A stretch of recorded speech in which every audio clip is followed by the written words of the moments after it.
and I'm cool on all, like my dad made us watch Shaka Zulu when it came on at first, Roots when it came on at first. Right. Like He made us watch Star Trek, Deep Space Nine because Cisco was the first black captain. Yeah, shout out to Cisco. It was Black History. Listen, shout out to Cisco. I have a communicator that's a Bluetooth, so like people call me, I go ahead, don't do it. Right. Before I changed my name to Goody, my middle name was Leia, so we were very much Star Trek and Star Wars. Like I've gone to Comic-Con in costume. I want to go. What was your costume? I want to go. I was Princess Leia. Oh, because that was my middle name. I got you. It's not anymore. Yeah, I'm not. I'm a big Star Wars, Star Trek. I'm Star Trek over Star Wars because Star Wars is more spiritual and Star Trek is more science. Mm-hmm. And the science of it, oh my God, it makes me so happy. When I was watching the prequel, this is back when I was pimping. I was at a movie theater with this dude and he thought he was going to impress me because he was such a nerd, right? So we went to the movie theater to go see the prequel, the one with Tyler Perry in it. Mm-hmm. And the opening scene, like this wormhole opens and this ship comes out of the wormhole, right? Mm-hmm. And the guy was like, "Oh my God, it's the Romulans."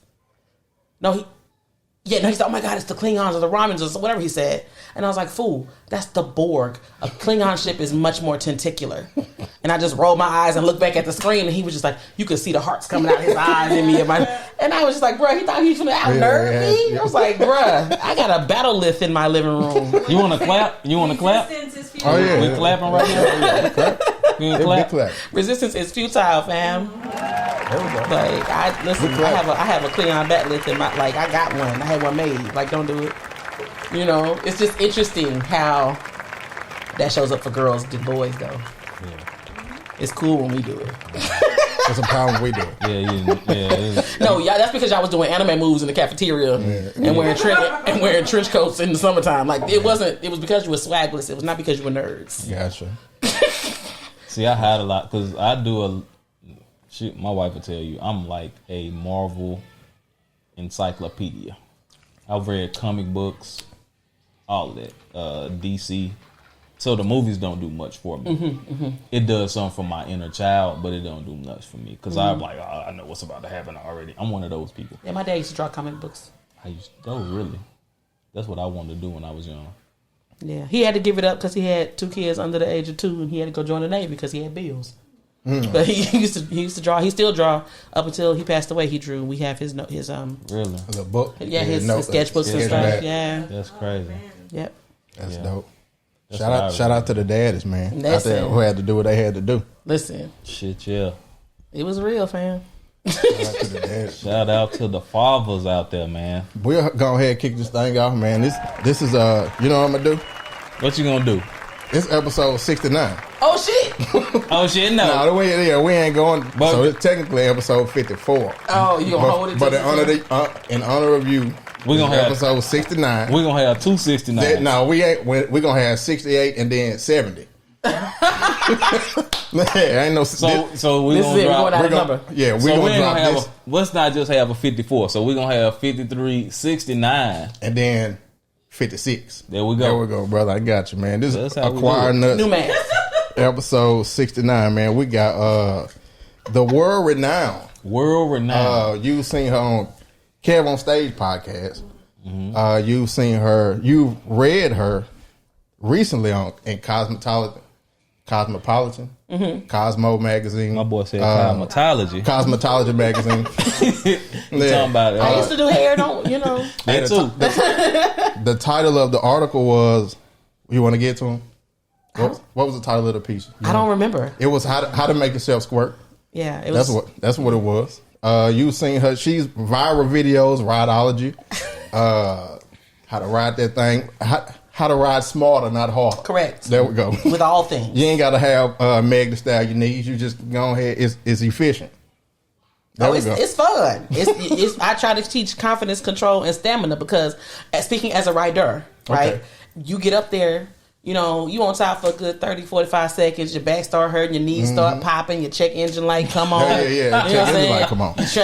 Transportation start to fall out. Like it becomes a thing, right? Yeah, right. And so this is both sides. Cause my back hurt too on the bottom. Right. And so here's the thing, and it's true because y'all feel like you got we got help up. So what I did was I took into consideration the knees, the back. range of motion, right? Gotcha. The size of the person on top, the size of the person on bottom, and the size of the meat in question. Mm-hmm. And I created a workshop around getting on top with confidence, control, and stamina. So you get up there and you feel different in your body. The positions that we go over right. help you ride with your vagina, your anus, or to caress two vulvas together. So, okay. Tribbing is what they call it in porn. Mm-hmm. Okay. Yeah. Gotcha. So we teach all of that, and like even for like larger penises, smaller penises, all of these different things. So you get up there and you're more comfortable in your body, so you can stay up there longer. You feel like you have control. You can control how much dick you're getting, right? And then you have more confidence because you're comfortable. You in control. You kind of know what you're driving that thing. Listen, you're doing the fucking. When you're on top, you're supposed to. Yeah, you're driving. You're doing the stick, fucking. Bro. Hey man, move that stick around. And then with you talking about y'all backs be hurting. Like the first position we teach is for the person on the bottom. Gotcha. Because it's science and whole shit. See, I like that. Don't you go that far. You hold that. It is science and whole shit, isn't it? Hey, man, because it's simple machines. Hey, when you coin that shit, I wasn't gonna go there right now, but I'm gonna go there. Science and whole shit. Yeah, that's beautiful. That's beautiful, brother. I can't wait to read this book. That's two of the things I loved the most as a kid. Reading. No, science and whole shit. Yeah. Science and whole shit. I was way off. I thought reading was not at all. No. If it was about science and whole shit, I probably would have read it though. If you go to, we're gonna put your site. So you go to askgoody.com. I know you got a lot of like slogans and stuff for your for your clothes. Yep. Yes. So I came up with some for you as a gift. Okay, Chizama, I need you to write this down. All right. So this is I'm gonna throw some at you. You can keep them or give them. Don't worry about them. Okay. All right. So the breakfast tacos called Clits and Eggs. That sounds like it hurts. Okay, yeah, no, that's Clits a no. and eggs? Yeah, okay, that's a no. That sounds like it hurts. All right, T-shirt. Feed me now, squirt me later. Okay, that's there. We open 2 with them, but we're gonna put a pin in it. Okay, we'll come back to that. We'll circle back. We'll circle back to that one. A skull cat with a floggy style. Floggy style. With a flogger. Oh, that's cute. Okay, see, 1 for 3. That's all right. That's cute. Hey, you efficient though. That's cute. I got you shooting 33%. It get better. Okay, let's go. Okay, I got 3 more. All Keep going. Let's go. All right, so this is Kink Month, I think it is. Okay. So it is Kink Month. I don't want to put no pressure on you, but you can be 50% right now. Okay, that's and not too many people shoot 50%. Go ahead. A hooded BDSMH. No. Okay. No, because that is stigma inducing, and we are trying to ease stigma. No. Okay. We're not SMHing. Okay, gotcha. I just thought it was all right. 1 for 4. All right, 1 for 4. Okay, I got 3 more. These are the last 3. Come on, man. Let's tighten it up. Bro. Okay. Listen, because you lose, you ain't going to the draft. Okay, I think this is my best one. Peggers can't be choosers. It's funny, but wrong. Peggers are absolutely choosers. Absolutely fucking choosers. All right. They feisty too. They wouldn't rock it. Okay. At Halloween, let's strokers pokers. Ooh. All right. Okay. I do like that. Right, there you go. With like a little magic wand, right? Yeah, with a little dickhead at the end. No, a magic wand, like a vibrator. A magic wand. Hey, there we go. That's cute. That's cute. Or the witch actually riding the one, the toy one. Yeah, there we go. I just did that, bro. That's what I do. That's what we do. That's cute. And witching does happen year round. So witching does happen year round. Witches are all around us. No, so that's it. That was okay. That's cute. Hey, I like that. You said you had 3, but you gave us 2. I like how you did on top. Yeah, you finished. I appreciate that. Yeah, strokers pokers. That's cute. That's cute. Yeah, okay. I like it. That's my gift to y'all. Thank you so much. Yeah, man. But that's Goody Howard is in the building. Thank you so much for coming in. I feel like we made it. We're here, bro. Yeah, we're here. Hey, I am y'all know I'm a talker, bro. But this episode, I just want to learn, so I'm going to just kind of sit back. But you said you was prepared. I got questions. Now, get your questions out. It's a difference between having questions and learning. Like, I can have my questions and I can still learn. True. Okay, there we go. Because when you start talking, we listen. You be expounding. Listen. You be expounding. You're going to get these profanities and master's degrees. Oh, man. That's a shirt right there. We here for both of them. That's definitely a shirt. That's my intro. When I teach, when I do the professional development for like educators, social workers, and healthcare professionals, I tell them, look, my name is Goody Howard, MSW, MPH. My pronouns are she, her, and boss. I don't code switch, and I cuss a little bit. That's it. That's what that's so it. they know from the beginning. How long you had to like practice that in the mirror before you got that shit down? Are you like, kidding me? I'm a motherfucking G. That was a freestyle? I ain't even write that down, son. That's off the dome. She was like, I got to G. be a G to the day that I die. Listen, I used to do performance poetry, which ain't nothing but rapping. Ain't nothing but rapping. Put me on your remix. You know what I'm saying? There we go. But I mean, so it's not. I love this. I love what I do, and I love when people are receptive and curious and respectful. You can definitely tell you love what you do. Like every time I watched you, I was like, yo, she energy though. It's because. The thing is, Oscar Wilde has a quote that everything in the world is about sex, except sex. Sex is about power. Wow. Tell me I ain't powerful. You're wrong. You said something. You know what I'm saying? So I walk in that power. I love what I do, and I'm honored that the universe gave me the kind of energy that people are receptive to. That they're drawn to, and that they tend to listen to. Because I don't think you realize how marvelous and big you are. Like, you could have shit on us and be like, hey, what? Y'all like, hey, get your game up first before I come over. Hey, come back around when y'all got some people actually watch y'all niggas, man. Yeah, because we've been shat on. What? Really? Oh, yeah. Well, most definitely. We've been shat on. But that's why I came to you as humbly as I know how. Was it like this? I come with power, bro. No, he came like this. He was like, yo, Goody, I'm married. Was that the first? And hey, look what men gotta do, bro. Look what men gotta do. We gotta. You want to read it? Go ahead, read it. Hey, he was like, I'm married, and my co-host is married, and we are super married. And we heard about you from my other friend, my wife's friend, on my wife's friend podcast, and so that's because. Let me see. Now wait a minute, Jay. Okay, but he said, Goody, I'm reaching out to you to see if you'd like to be a guest on my podcast, Acquired Nuts. I've listened to you on Kinktus AF. One of the hosts, Crystal, is one of my wife's best friends. Because I have a wife. No, that last part was not in there. I just added that. I was looking for you on IG before and saw you under Carlos Sumler's post. Me and my co-host, Reg, are both married. And we'd love... that's in there. And we'd love to have you on. We're in North Dallas, Savannah to be exact. And that's when I went in on his ass and let him know that Savannah, Texas was not North Dallas. It is North Texas. But yes, you see married and wife showed up several times.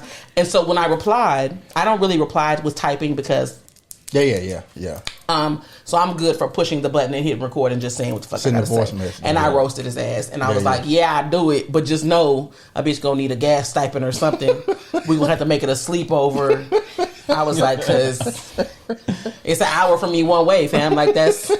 Yeah. I drive a gas effective car. I drive a Nissan Cube. And you drive a Cube. I love my car. But like it's gas efficient, but dude, an hour one way, fam. How many miles do you get per gallon? I can get to Houston and still have a quarter tank left. What color is it? Blue. Her name is Smurfette. And that's, but I have to, when I reach out to women guests that I don't know, I have to lead with that to let them know, like, you in a safe environment. I'm not. I'm not trying. It doesn't though. Married don't mean safe. That's the world. Married just means we need discretion if I pass on you. That's the world we live in. Gotcha. Married just means keep it quiet if I try to get in the drawers. Don't say nothing. Right. Gotcha. Don't put me in your group chat. That's what that means. Yeah. That's not. That don't mean. You know what I'm saying? And I'm married. Yeah. And so it doesn't. It's cool. He has female friends. I have male friends. We was talking about this on the way home. On the way here. Right. We don't have those kind of like, I trust him, I get up and choose him every day. Mm-hmm, yeah. I assume everybody else does the same. Sure. And I don't assume that any man that's trying to talk to me is trying to fuck. Right. In real life, more women try to fuck me. Okay. Or make passes. But women. Than men. Men wait till they're comfortable. Right. And then they'll try to, slide in. But women make more passes at me than men. Yeah, they're going to shoot their shot. And so... Women shooters. But dudes, when I told him in the message, I was like, that's sweet that you felt like you had to do that. And I appreciate you leading with that. Right. Hey, awesome. Said something. You said something since we here. You said something about being in a friend zone. How men are put in a friend zone, right? How the friend zone is not real? It's not real. Imagine thinking you have a friend that you trust, that is your homie, that's your friend, and finding out they really just been cool the whole time because they trying to fuck. They're just waiting. How disappointing is that? Either you're my friend or you're not. Friend zone is not a thing. That's when you wanted to be more, but you didn't say that. You didn't make it clear. Intentions weren't clear. And I didn't assume that you wanted to fuck. Right. I assumed you were being nice because you my friend, because you like me, because I'm cool, not because you want to put your dick in me. Yeah. Imagine thinking this whole time that's your friend. Yeah. Yeah. But there are friends. Yeah, but that's not a friend zone. I think men and women can be friends, but I don't think the friend zone is a thing. And you said this. I told you I got notes. Listen, I said what I said. When I fuck around. Hey, she said a man and a woman can be friends, but they can't be best friends. Correct. I think men and women can be friends. I have a man. Los is my friend. Yeah, I like that. I've known Los long. I know my husband. mean, man, Los he comes off as friendly vibes, like especially because he got hips. I mean, listen, no bullshit. He gonna get on my ass about that shit. I'm gonna tell you something. Los, I love you, baby. I know you gonna get on my ass. I know. When we get off the camera, I'm gonna tell y'all something about that because. Listen, that shit's hilarious for various reasons and y'all don't even know. Okay. But I've known him longer. We cool. And I have male friends that I would say are my best male friends. If you line up all the men that I'm friends with, there are a few that are at front. Mm-hmm. But if you line up all my best friends, it's him. Yeah, right. And women. Mm-hmm. And that's because I feel like there's an intimacy that exists in best friendship. A non-sexual intimacy that exists. That if that is in a... That was my third one. Intimacy, sex, and pleasure are three different things. But go ahead. That is there. Like, but it's like closeness. Clarissa and I have been intimate in not a sexual way. No, I'm saying the intimacy, like proximity, like familiarity, like closeness. I'm not talking about sexual intimacy. Yeah. I'm specifically talking about proximity and closeness and knowing each other. And like I can finish your sentences. I know what you're allergic to. Like closeness, right? And so what happens in a relationship in a hetero relationship, I'm going to preface it that way. Okay. Let's say you're a man, you're married to a woman, and you have a female best friend. The intimacy and the closeness that you share with your best friend, there's going to be a limit to the intimacy and closeness, the non-sexual intimacy and closeness that you can share with your partner because your best friend is in that spot. Also, you're going to be talking to your friend about things that are going on in your life, things that are going on in your relationship. Why that bitch know my business? I don't care if you're talking to your homeboys about because you need clarity as a man. Right.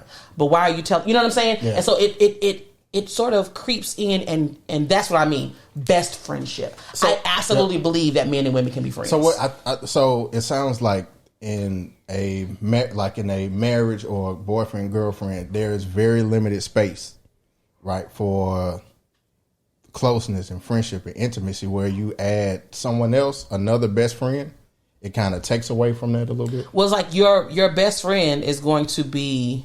I think it's hard when people say don't make your best friend your partner, right? Right. I think that you should have a best friend that's not your partner.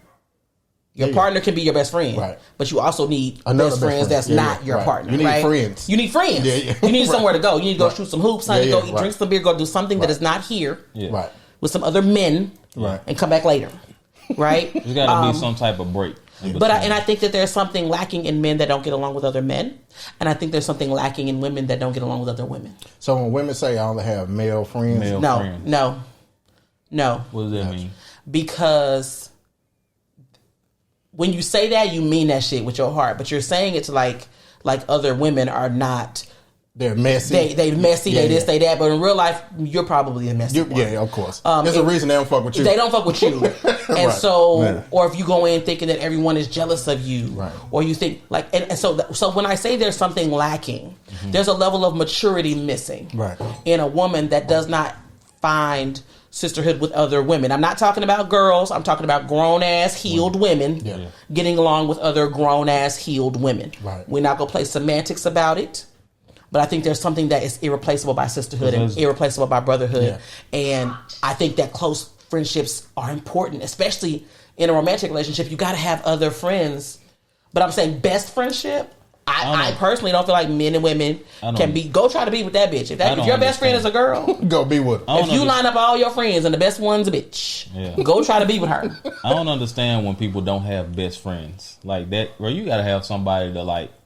You may have more than one though. You may have one that's your best friend about social things, your best friend about politics, your best friend about family, you got to be able to bounce stuff off. Like I'm big on like unloading, like because sometimes like you can walk around with a lot of stuff. But do you check with your friends before you dump on them? I mean, I know who I can and who I can't. But do you check with them? You like, hey, you got some room to listen to this? Hey, I'm gonna put my. Listen, you need to start asking consent because they're gonna stop answering your calls. But see, that's the thing. I don't. That's the thing, though. I don't call them. I'm one of those people who I kind of find it in myself to get through what I'm going through. Mm-hmm. If they know I'm calling them, they know, okay, Reggie need to talk about something, right? So my close friends, we had a relationship. Me and Jay, like my brother. Mm-hmm. You know what I'm saying? When my brother passed, he stepped in and we always been that. My brother looked at him like his brother, you know. So I looked at him like my brother as for the entirety of our relationship. You know what I'm saying? It ain't even like a friendship because it's, you know, we just been together forever. You know what I'm saying? So he's who I can call and I can say, hey, XYZ too. But then I can sit in the bed and talk to my wife and say XYZ. Mm-hmm. You know what I'm saying? So some stuff you got to run past your friends before you run it past your wife. Sometimes you got to run shit past your wife before you run it past your friends. Yeah. You can't talk if you're a business owner. You talking to your friends with that love their day job. Mm-hmm. Ain't nothing wrong with a day job. They love their day job. Exactly. They thrive in their day job. But you try to talk to them about building your business. That conversation is not going. It ain't gonna work. You see what I'm saying? So you have certain friends for certain things. Exactly. And that is important, and you need to have diversity. But I feel like it's really, really important for us to be able to be in community with each other. Yeah. So I do believe that men and women can be friends. I don't think that men and women can be best friends because it gets complicated. Even if you're not attracted to each other, proximity and familiarity breed intimacy. Yeah. Intimacy can breed attraction. That's why they call it work hot. Yeah. You would never holler at that motherfucker in a million years at the mall. But at the job, that bitch is top shelf. Oh, look at old girl over there. You know what I'm saying? Oh, she got the cardigan on today, son. You know what I'm saying? Like, motherfucker, sweater meat. You know what I'm saying? But you would not even look twice at her outside in the free world. You know what I'm saying? So that proximity, that familiarity, you may get to know that person beyond what they look like, and you're drawn to those things. And so, I'm not saying that it's impossible. There are exceptions to the rules. Sure. Not everyone. I'm not saying that. I'm just saying it is unicorns that out typically men and women being best friends is going to get complicated real quick. And you said something about being healed. Mm-hmm. It's like, at least in the process. Goddamn. Yeah. If you know you fucked up, that's part of healing is recognizing the problem. Yeah, absolutely. So it's that's why going back to the original, like that's why I reach out the way I do is because I want boundaries. And it's not, and I'm not even doing it on purpose. You're just doing that as socialization because as a married man, you have to step differently than a single man if you're talking to a woman. And as a married man who has cheated before, so I know. So you listen. Yeah. I'm not tripping about it, and it happens all the time, especially because of what I do. Yeah, right. So it's not like you calling an accountant to be on your podcast about some shit. Although I used to be an accountant in my former life. It's not that. You're calling me specifically. This is the dick sucking teaching lady. Excuse me, blowjob teaching lady. Would you like to come on our podcast and teach us and tell us about your dick riding classes and your right? And also, I do teach pussy eating classes and I do teach strokeology. It's called lick. I do want to. No, the pussy eating class is called lip service. Lip service. I do need some strokeology too. It's oral sex on the penis. Yeah, if y'all want to do that. You gotta take the class. The replay is available on AskGoody.com. But you said you use code NUTS to get 10% off the replay. Acquired nuts. Look at that. Hey, it's just code NUTS. Acquired nuts is too long and people can't spell acquired. Acquired is hardest. It is. But you said you teach for like small dicks and large dicks. I teach for all penises. Okay, they are all dicks. Because I'm in the medium. Boyfriend dick is what we call that. Gotcha. Okay, medium. I'm in. We call that boyfriend dick because it's like you can do it for a long time. You know what I'm saying? Yeah. Super, super small dick. You're not finna do that for a long time. Super, super big dick. You're not really finna do that for a long time. And then as I've grown older, I think I've had 3 different type dicks and I've owned them. Like now it's 40-year-old dick is it's uncle dick. It kind of take a little long to wake up. But what is up, bitches? 19-year-old dick. He was hey. Yeah, that nigga wake up at 7 o'clock in the morning and don't go to sleep. And 19-year-old dick was trash, by the way. Just so y'all know, y'all thought y'all was out here. Oh, I didn't. Not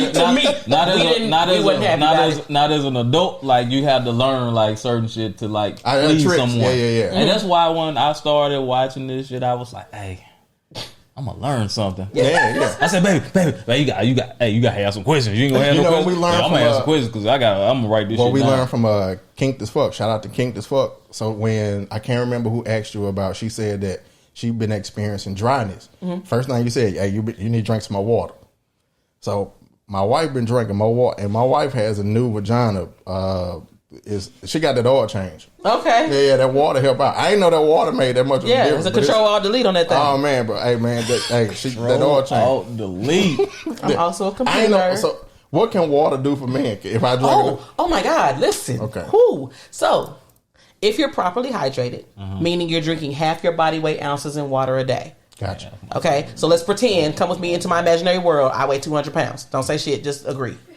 So, if I weigh 200 pounds, I need to drink half my body weight in ounces of water a day. So that's 100 ounces a day. So if I drink this, I gotta drink 20 ounces of water to offset this too, in addition to my 100 ounces. So you have to offset whatever you need sugar to offset you as Any well. beer, liquor, anything that's not water. I don't give a fuck what it is. Gotcha.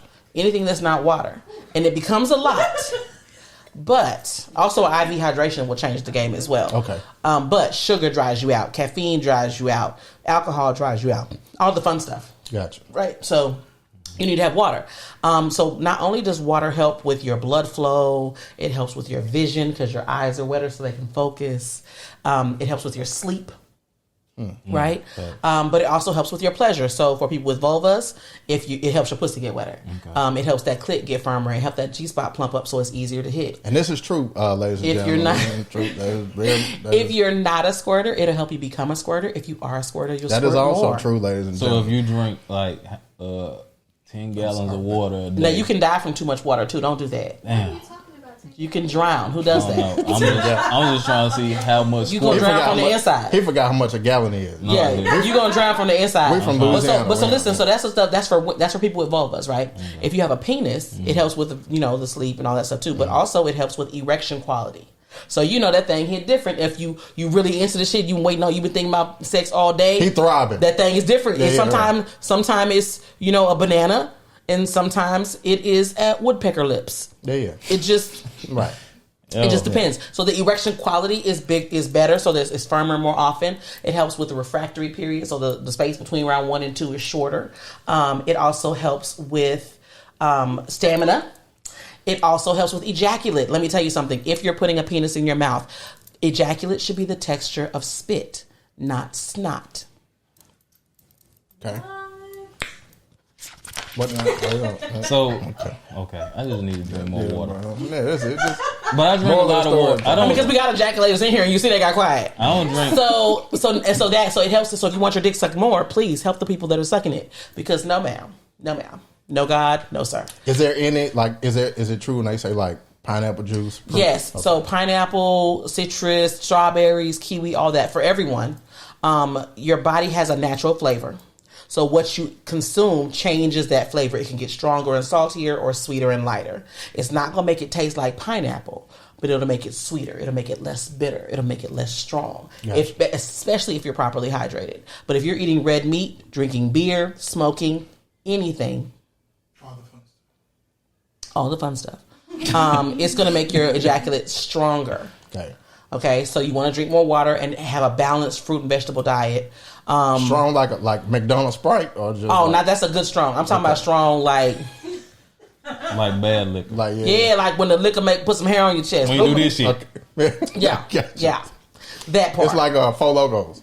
I have never in my life. I've never drunk one. Because I refuse. Not once. I refuse. One either. Let me tell you something.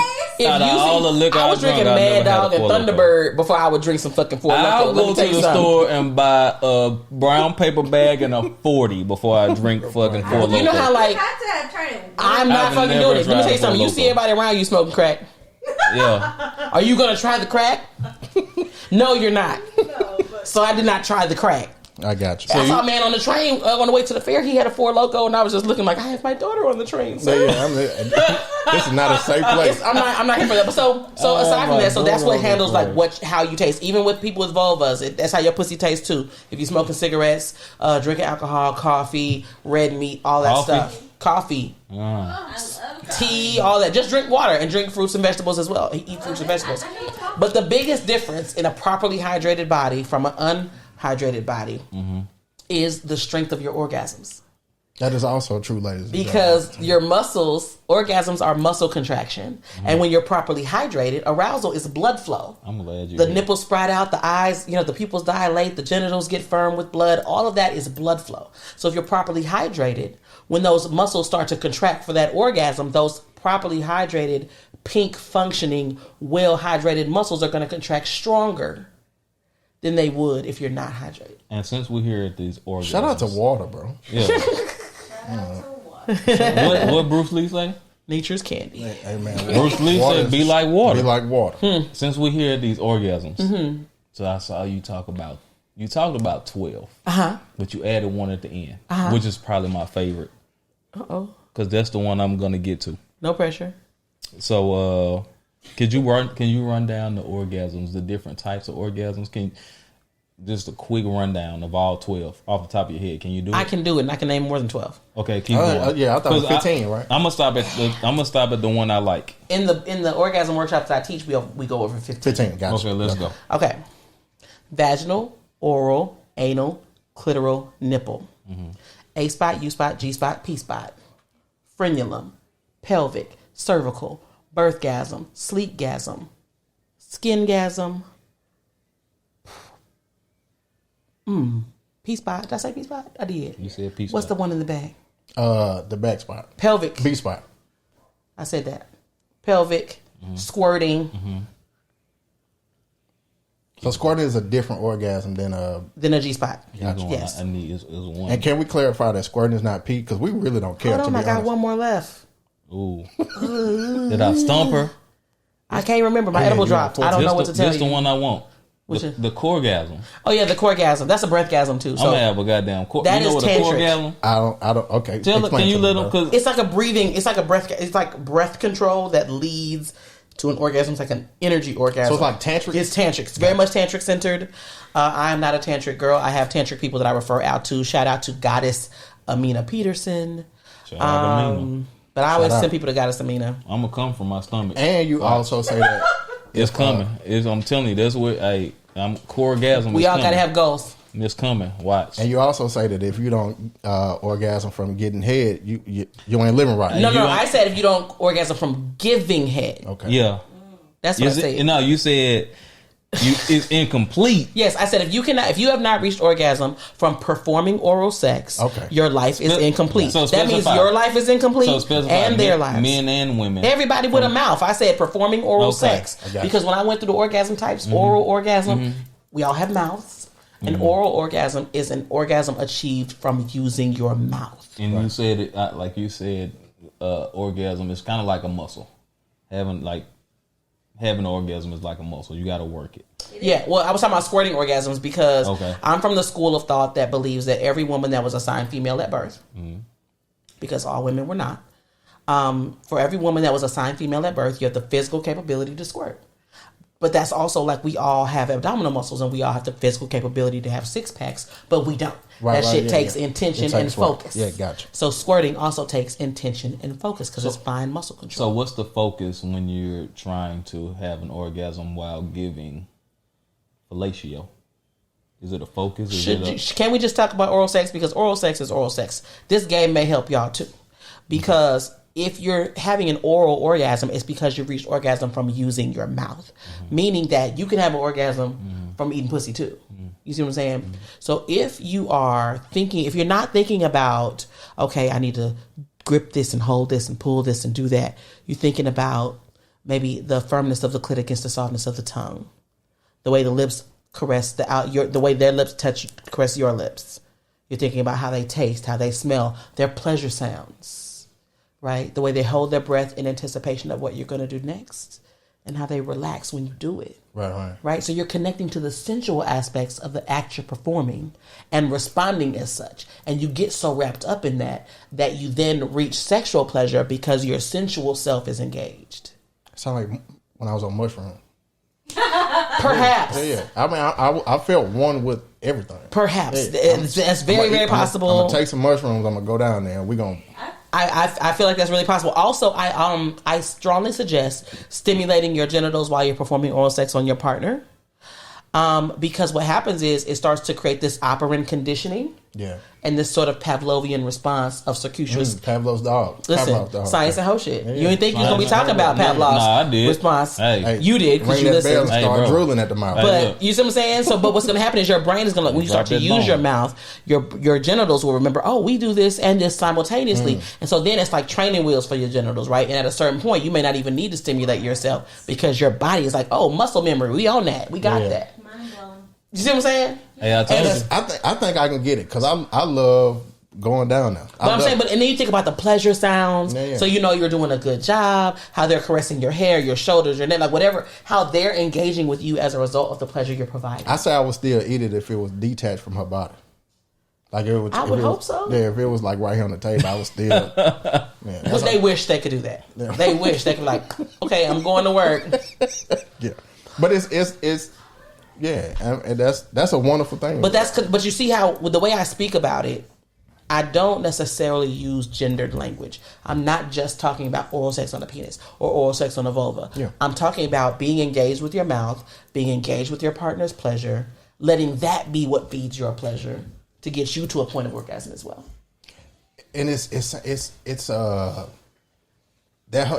a appreciation. Like I appreciate you letting me go down here. I appreciate you being receptive to me being down here. I appreciate when she rubbing her hand through my hair and when she about to bust and she started pulling it. That You know you're doing your job. I'm in there. And so, but it's another step beyond that to where it feels, yeah, I gotta take mushroom to go on down. Baby, listen, an edible is a good time for me. So you're saying go Me down too. there without the instructions in your head, like you. Yeah, you're gotta not do thinking. that. Also, a quick and free tip to anyone that is performing oral sex on anyone else. Oral sex is performance art. You gotta use your entire body. You have to be doing it with your whole body. If I'm on the mic, if I'm up, you know what I'm saying? Mm-hmm. So you need to be sucking dick and eating pussy with your whole body. She said some shit. She said, "Hey, you either be on the mic or put the headphones on your ears." Yeah. So you rocking the mic or you got the headphones Hey. on, you know what I'm saying? That's some shit. But music is how I connect to pleasure mostly. So what you do is you get a song in your head that makes you feel like that motherfucker. Like when you get dressed, you finna go out with your people, you get dressed, you be like, shit. You know what I'm saying? The song that comes on then. Right. That's what you need to be performing oral sex to. Because not only does it give you a rhythm to perform to, and like I said, you should be doing it with your whole body, right? It also gives you a breathing pattern to perform to. Wipe me down. And now y'all's breathing starts to match each other's breathing. Yeah. Right? And then you want to hum the lyrics into the body or hum the lyrics into the mic or even spit a few lyrics on the tip of it. You know what I'm saying? Like that humming, that adding of vibration, all of that kind of creates the perfect storm for more orgasm. It's all confidence. Yeah. It's all you but can't that song that's in your head that you're performing to, It's giving you. if you don't have it already in Make sure that yourself, motherfucker, yeah. that's your shit, right? right, You right. know, Yeah. you're not in your head. And it can be anything. It doesn't have to be, for the ladies, I'm sure we're thinking Beyonce and all the other, whoever the girls are. Oh, you thought I liked you? Whatever she say. Oh, you thought I was feeling you? Oh, you thought I was feeling you? Oh, you thought I was feeling you? Listen, I don't That know nigga these a munch. people. I just TikTok told me. I know I'm don't gonna do. Mine gonna. We should do a playlist. She to, got a like, question, right? What's in our head when we eating? I have a question. Yes. What do you think partners should do when there's two different type of partners? There's a partner that likes lights on, noise, not necessarily music, just noise, TV on, for example. White And noise. then a No, I hate that. partner that likes dark and silent. What should those partners do? Compromise. If the person that needs the lights and the noise, compromise on what that noise is going to be. It could be the ocean sounds. It can be, it can be music. It can be what have you. TV is a little much for me because I need you paying attention. I'd be damned. I look around, you watching the draft. I'm not. You know what I'm saying? I'm not. So compromise on what the noise is going to be. Right. And then another compromise on the light could be candles. Could be a lamp on in the corner. So there's light, but it's not light. You know what I'm saying? So it's it's important to compromise and see what each other can do. Or just change the time of day that you have sex. Then it ain't no lights on because it's daytime, right? We always think we got to have sex at night in the bed. You pay for this whole motherfucking house. You should fuck everywhere you want. I mean, not in your kids' rooms. And the taxes and the HOA. You know what I'm saying? You pay for it. It's in your name. You should be able to fuck wherever you want. You know what I'm saying? And we feel like we have to fuck once the kids are asleep.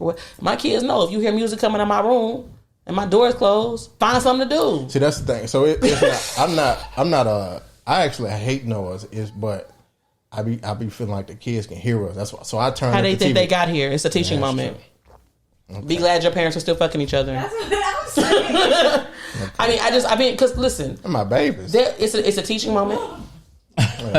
Turn music on because if you whatever, or wait till they're gone. I would say like take a vacation day and she take a vacation day and send the motherfuckers to school.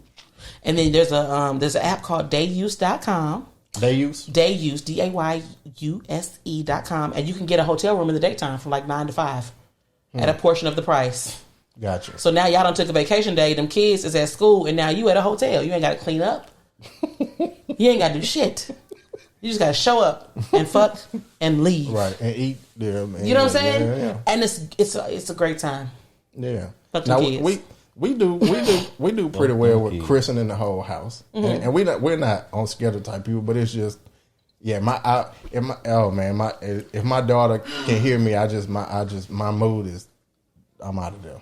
I don't want that's my baby. I guarantee you they wouldn't give a fuck about you. Okay. That's another thing. You did. Someone wanted to. Like it's just the ESPN. Like really. Yeah, at least watch something else.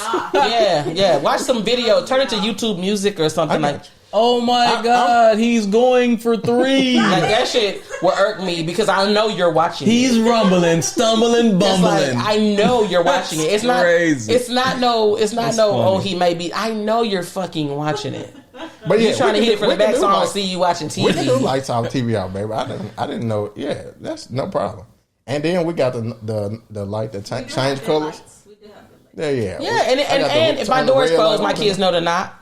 If their doors are closed, we knock. Like we have privacy in our house. We have boundaries in our house. So you did. I heard there's something real important that you spoke on. I do while we transition in there. We all of us have the couples in here.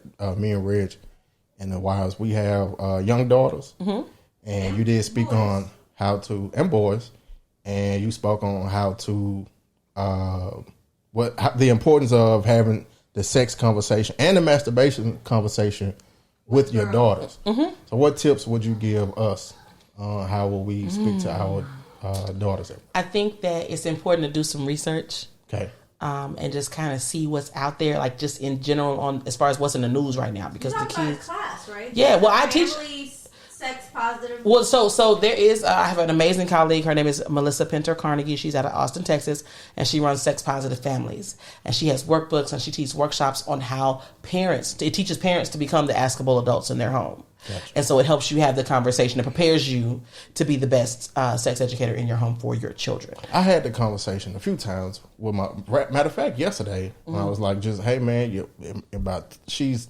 11.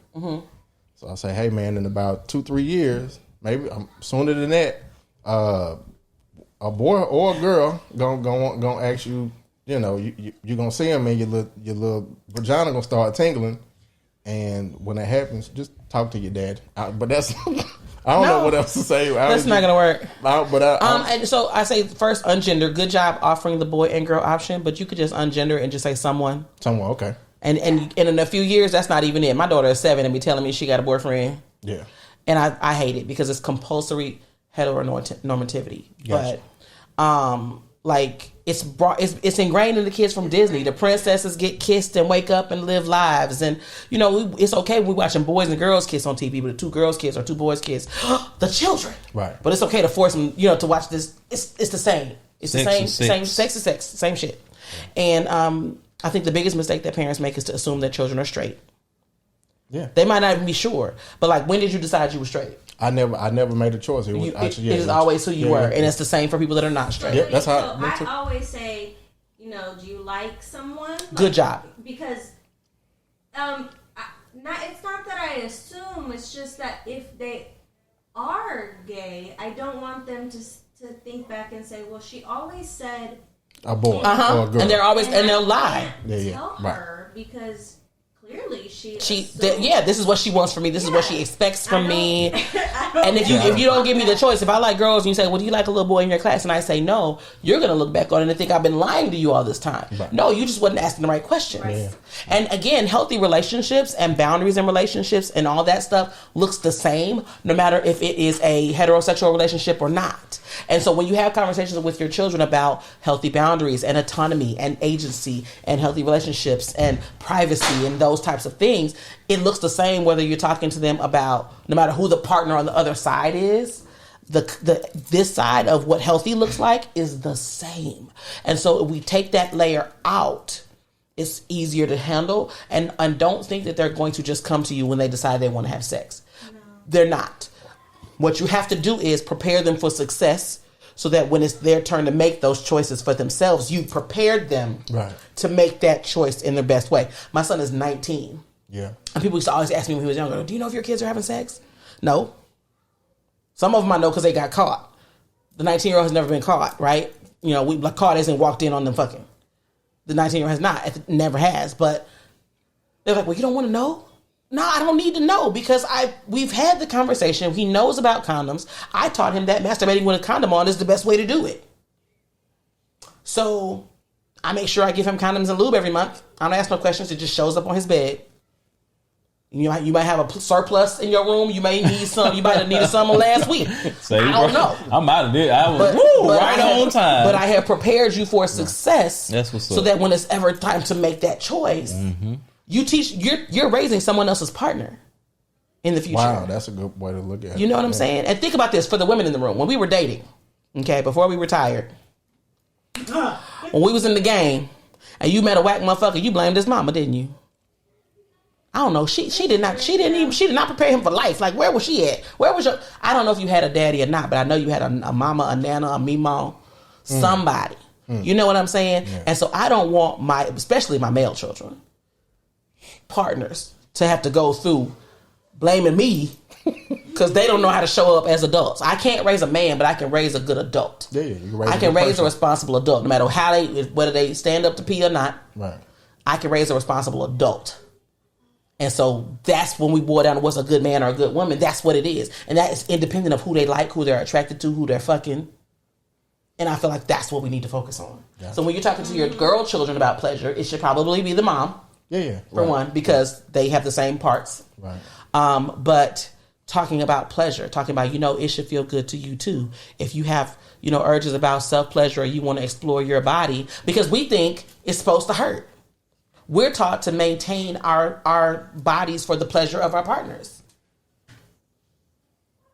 For the women in the room, when did you connect to pleasure for sex for you? I have 30 and 40 and 50-year-old clients that have never had orgasms. You know what I'm saying? It's unfortunate, but it's true. You know what I'm saying? Or like we think about sex, we do it because we're supposed to. We do it because we get to. Yeah, I mean, I didn't enjoy sex until I met Jay. Like, but you see what I'm saying? Do you want that for your daughter? No. You see what I'm saying? Yeah. So the pleasure conversation, the self-pleasure conversation looks like, you may start to have feelings and urges and you may want to explore your body. That's healthy. That's normal. That's okay. You want to wash your hands well before you touch yourself. You know what I'm saying? And put lubricant on your fingertips before you touch your body. Just make sure. And then make sure they have it. Your young men, make sure your boy children have lubricant. Even if you're not giving them condoms to masturbate with, give them lubricant, because lotion is not lubricant. Spit is not lubricant. Soap is not lubricant. Shampoo is not lubricant. Luster's pink oil silk moisturizer is not lubricant. I disagree with that. It is not lubricant. It lasted me about a good 6 months. No. That was all my man in the room. That turned into glue out there a minute. You know what I'm saying? You gotta peel that off. You know what I'm saying? So it's gonna be a problem. Yeah. Pubic hairs was nice and glowing. Oh, you know what I'm saying? Your shit was boiling. You couldn't show nobody how luxurious that shit was. Shit looked like baby hair.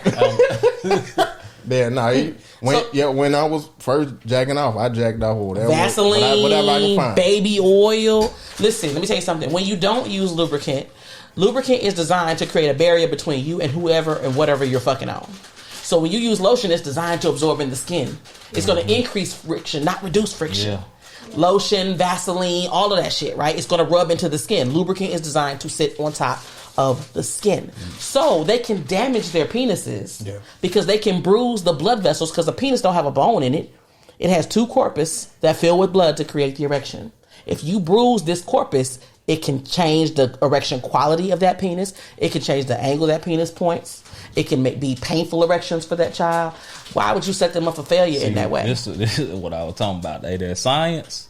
That shit a motherfucker. And so you don't even have to have really a conversation with them if you don't want to. You can say, listen, I know, sometimes you want to see what's going on, explore yourself. You might want to use this when you do it. Wash your hands and put this on your hands first. When you talk to the fellas, wash your hands and put this on first. But what would you say to the parent? Like, why? And I know there are a lot of parents. And 11 is too late. Want to. Too late, yeah. And I know that's socialization, but how does a parent overcome not wanting to? Because I think understand want to have these conversations. So they may be scared because no one had that conversation with them. They may not, like you asked, how do you go about it? Where do you start? They may not know where to look to start. They may not want to fuck their kids up more because as parents, we are now aware that therapy is for everyone. And we don't want our kids talking to their therapist about us later. So we don't, we don't want to fuck it up. There is a website called amaze.org, AMAZE.org. And it's really geared toward youth and children, but it covers an amazing array of topics and it's animated. And so it's explainer videos for kids. So you can watch them and figure out which one you want your kid to watch and just send it to them in a text and let them watch the fucking video. And you be like, hey, did you have any questions about that video? You know what I'm saying? And go from there. Let the video do the fucking work because it's been researched. It was guided by professionals. It's ethical. There's representation in the videos. There's little queer kids. There's a girl in a wheelchair. There's a girl in a hijab. Like, listen, everybody is there.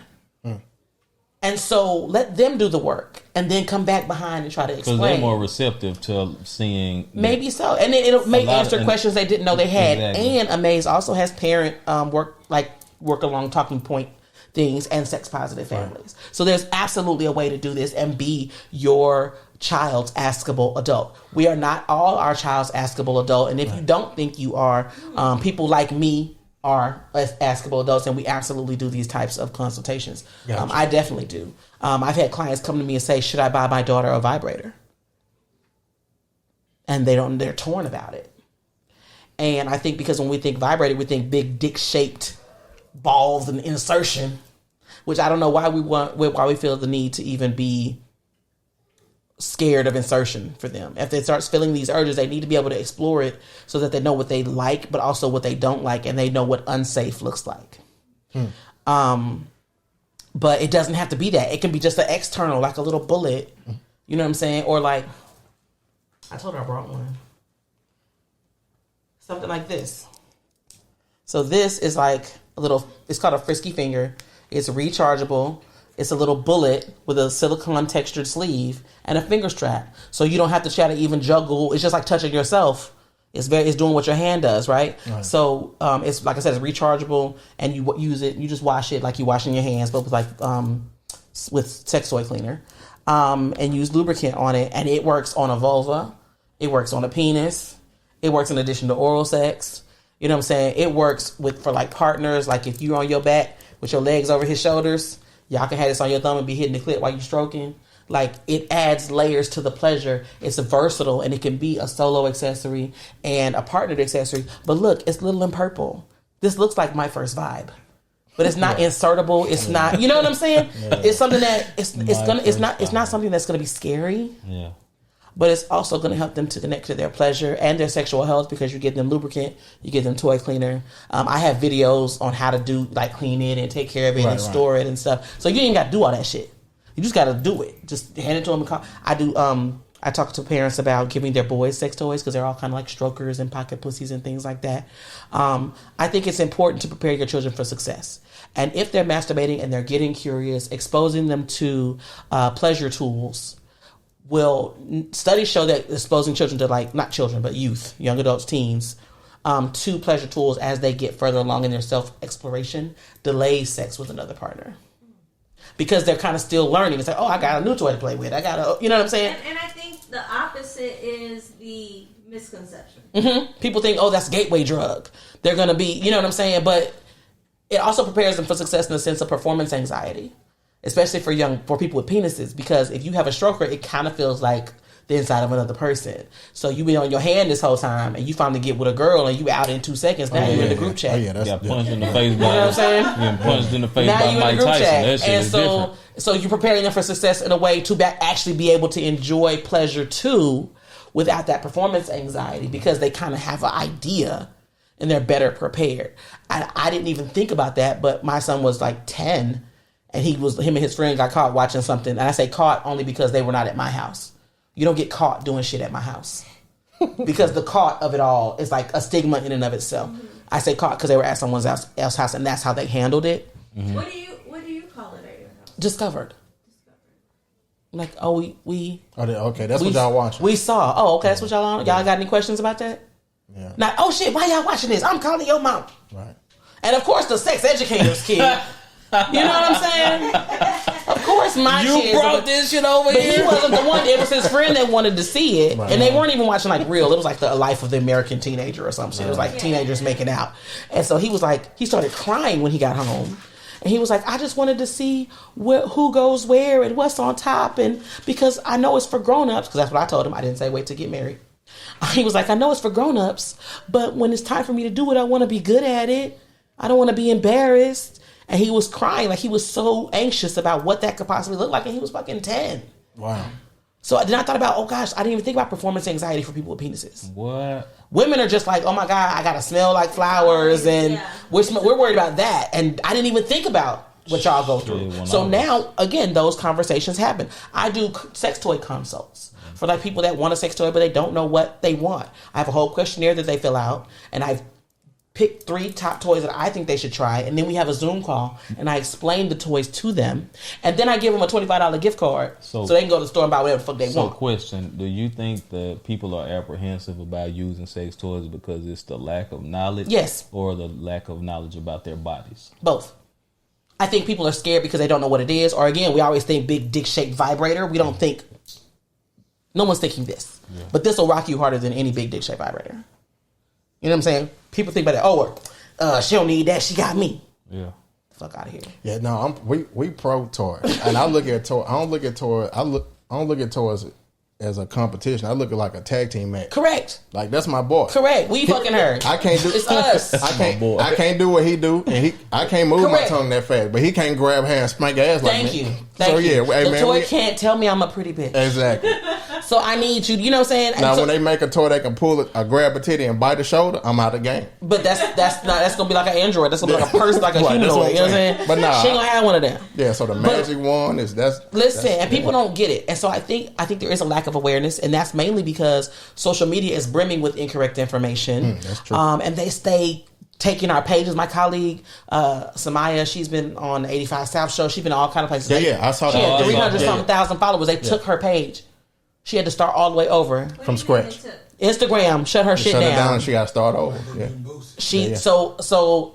For me, we get our pages, like, they threaten to take my posts down. Wow. Or I'm flagged, so I can't run ads on social media. The way I get customers, the way people find me is by going on podcasts or other people sharing my shit. Mm-hmm. You know what I'm saying? That's how people find me, because I cannot run ads. And what's crazy is I can't run ads on Instagram or Facebook, but Meta has hired me twice to train their employees. Wow. That's crazy. Oh, what? But I'm flagged. But I'm flagged because I sell pleasure tools on my website. If I connected my shit to another website that did not sell assistive tech, I would not be as flagged. So man, that is crazy.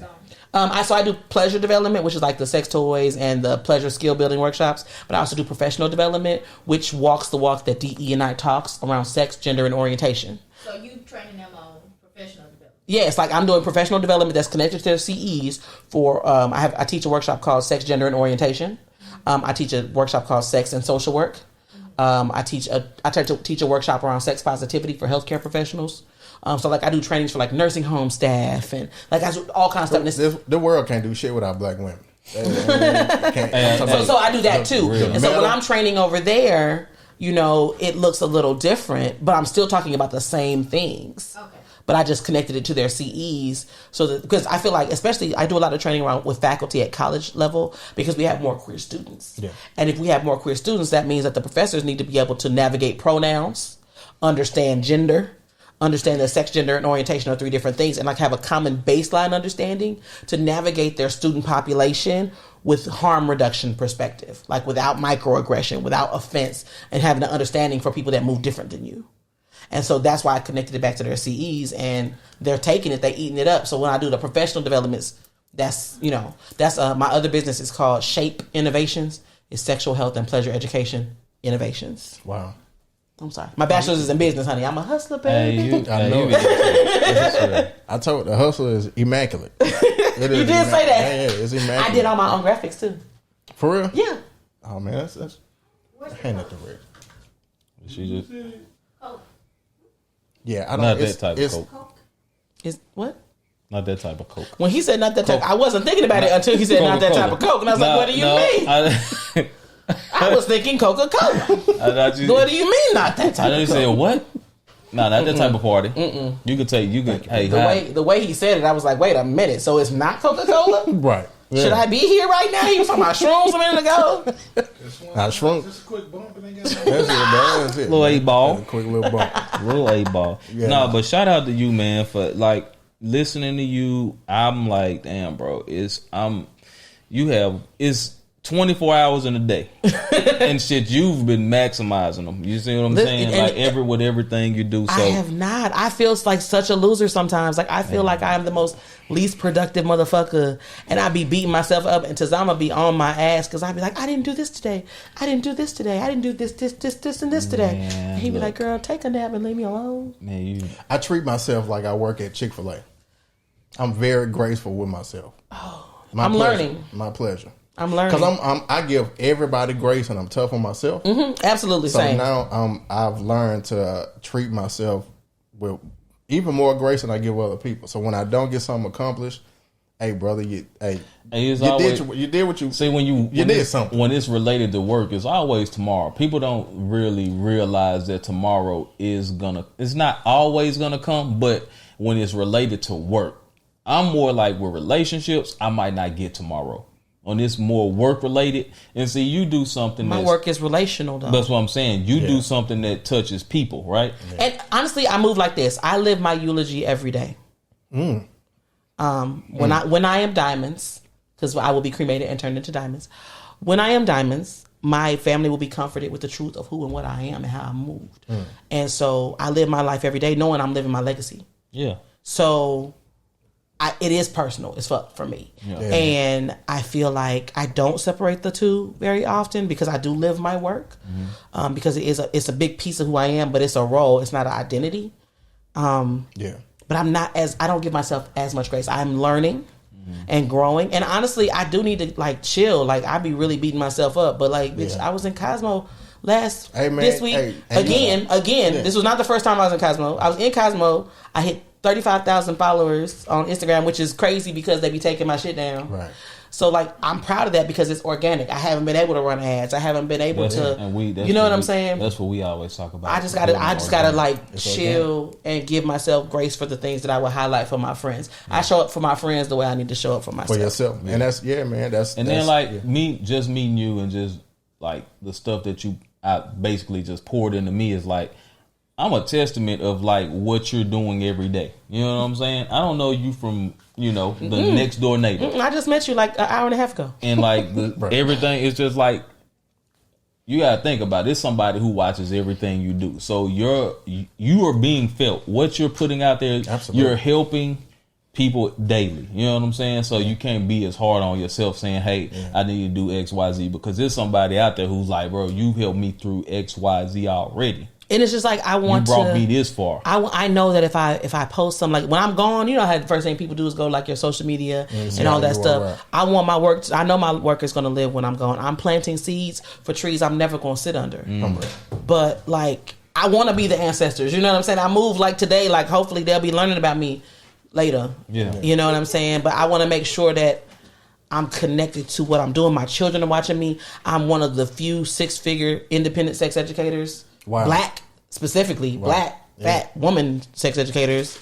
And so, like, doing that and even working with my other colleagues and helping them build their businesses and stuff. And, like, that is what's going to be here when I'm gone. And the fact that you keep shouting people out who you are, associated with. Yeah. Like you shout out like 3 people right now. It's like that's big. You know what I'm saying? That's what we don't do enough of. But that's how I move, because here's the thing. I got what I got because people would speak in my rooms and name I wasn't in my name in room I wasn't in. When you talked about the lipstick, the shit that stuck out the most to me was you put the lipstick on at the blowjob class and you broke the dildo. That stuck out. I did break my dildo. Hold on, that stuck out. But what even stuck out more is like when you started to talk about it's a black-owned company and black-owned doesn't mean it's gonna be discounted. Can I get a discount code? Like that stuck out to me more than like I was like, damn, I wonder how she broke that deal. I did. I wonder how she broke that deal though. But I was like, that the very next words were,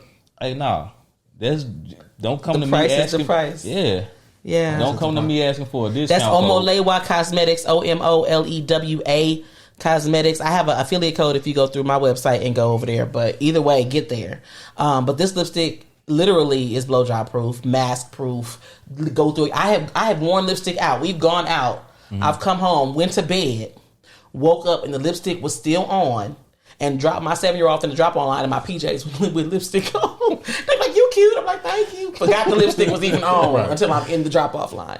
Like, it's infallible. And I love it. And she's amazing, the lady that creates that whole line. But, like, people, the reason I was even on Kev on Stage, which they are amazing human beings, the reason I was on that show is because 2 of my colleagues were on the show before me. And we're like, y'all need Goody. Because they said my name in a room I wasn't in. And these are women that are also sexologists because we are sistren. We are collaborators, not competitors. And so because that's my lived experience and that's the kind of company I keep, why wouldn't I move like that? And you know what? You said a mouthful when you said you there for the people that your friends, you there for them. Because guess what? That put your name in those rooms. When you're not around, for sure, the way people talk about you when you're not around, that's it. That's what stands up the most. That's it, because I'm not there. People don't know me. People don't, you know what I'm saying? And so I appreciate that they value me and my work. Because here's the thing: I don't give a fuck if you my friend if your business ain't shit. I'm not going to refer you to do somebody hair, and I know you can't do hair. You can be a great person, but if that shit don't stand up, correct. Correct. So that means that they're vouching for me and my work. And so it was sexologist Shamira, who is amazing, and she is a sex therapist. And then Brittany Broader Smith, she is a Christian sexologist, which is super important because a lot of sexologists are Christians, but that is the crux of her. What she does, like she works with faith-based communities. Now, I have a sex-positive Christianity certification, but I am not a Christian. I believe in God, but I'm not a Christian. And so I refer people to her all the time, and she refers people to me all the time. She's like, I'm the 101, Goody is the 201. Right. You know what I'm saying? And so these women have put me in spaces that I never thought I would be in because they just shout me out different places. And so that's how we move. Yeah. That is why I feel like, the universe is really showing up for me and how I do my work. I've been doing this 17 years. I've been doing it full time for almost 7, online for almost 4. So people think I'm new because I'm new in their news feed. Now I'm just new to you. Yeah. It takes years to become an overnight success. Man. It takes years. In my bio, it says I'm your favorite sex educator's favorite sex educator. Yeah, it takes years. Because they know me. The industry know me. But when I move in rooms that are not industry, it looks real different. Yeah. And so, like, when I'm in industry, people are like, oh, shit, I ain't shit outside of that, though. Like, I have to introduce myself. You know what I'm saying? Like, what do you mean, introduce myself? And do you think that most people who are oblivious to, like, the whole sex educator thing, do they think it's a certain look, or do you deal with that? Do people think it's like a certain look, how somebody should look to be an educator? Do you go through that? Do you ever encounter that? I've actually encountered that recently because I was on a podcast, Express Yourself Black Man, and one of the snippets his assistant shared was me talking about the difference between a partner and a husband. Mm-hmm. And I say the difference between a partner and a husband is that a husband is a liability. The husband is designed to show up in his relationship based on what's in his bank account and in his pants. Right? He goes to work, he comes home, he give us the check, we handle all the business, he get the big piece of chicken. He does not participate in the child rearing, the house labor, any of that. A partner shows up as an emotional support, As you know, if we both working outside the home, we both working inside the home. A partner shows up as helping with the co-parenting and showing up for the children, and like so, a division of labor inside the home. And people are like, well, that's a real husband and a real wife. I said that I'm not just saying people that are married. And I also think that a wife is hard as fuck because a wife has to do everything. Everything, yeah. You got to cook, clean, raise the kids, make the doctor's appointments, balance the checkbooks, not look like a potato while doing it. Right. And have enough energy to swing from the chandelier when I get home. Yeah. So that even too, if I say I'm not a wife, I'm a partner, I'm taking some things off my plate. Yeah, absolutely. For me to operate in my perfect zone. Right. Yeah. And so it's a balance. And so some of the fellas were coming from me. One dude was like, they got everybody talking about relationships and they're not even in relationships. I've been married almost 10 years. Yeah. First. Okay. I'm married as fuck. But also then they were like, I make $1 million. You telling me I'm a liability? Like, in my health is a liability. Like if you're not healthy, you don't even deserve a partner. So we see where he's going with this. Right? Yeah, you're right. We see where this is headed. We see it. Yeah. So then he doubles back. Because he was like, you telling me because I'm a millionaire, I'm a liability? And I was like, there's more than one way to be a liability. Having a bad attitude makes you a liability. I said, going out of your way to discount somebody that you don't know because a 2-minute snippet of a conversation hurt your feelings could be a liability. A liability, absolutely. Some people were like, man, you're proving her point right now. Like, duh, like your wife is probably embarrassed. Like, people was going in on him, but I did not. I maintained my grace because I'm a fucking lady. Then he comes back and he's like, well, man, you overweight. That's a liability. Da-da-da-da-da-da. And I was just like, that's how you guys, man. Yeah. Because I know what I look like, but that don't stop no show. Motherfuckers love me. I'll take your bitch. Like, don't. Right. That has nothing to do with it. So when somebody leads an argument with like, oh, I got X amount of money, like that's already like, okay, like you lacking in other areas. Correct. You're overcompensating like a motherfucker. And then you go out of your way to try to disrespect somebody that ain't said nothing to you. Because you know, it's a lot of people that fell ass backwards into millions. Into some money, yeah. Like it's a lot of dumb people that they got more money than sense. Backwards into millions of dollars, bro. And like when somebody start a conversation with like, I'm worth this much, it's like, but then what? Right. What else? And we talk about it all the time. Like we don't that whole roles in a marriage is we kind of don't even get into that because in our house I'm the cook. I do the cooking. She does majority of the cleaning, but y'all got big kids. Them kids not cleaning. Oh yeah, most definitely. Okay, but I'm saying I didn't reproduce to wash my own dishes. But it's like if I see my wife get up, and she wiping down the counter and she vacuuming. Hey man, it's time. Hey man, it's something I could be doing. Let me get up. Yeah. Hey, these dishes. Let me dry these dishes. We do that shit. It's a straight tag team. Like some days I ain't got it. Yeah. I cook. She cooks. I clean. I'm the it's additional single. I'm that person, right? So I will take a picture of it and put it in the family group chat. So it's addition. This motherfucker. That's how I am.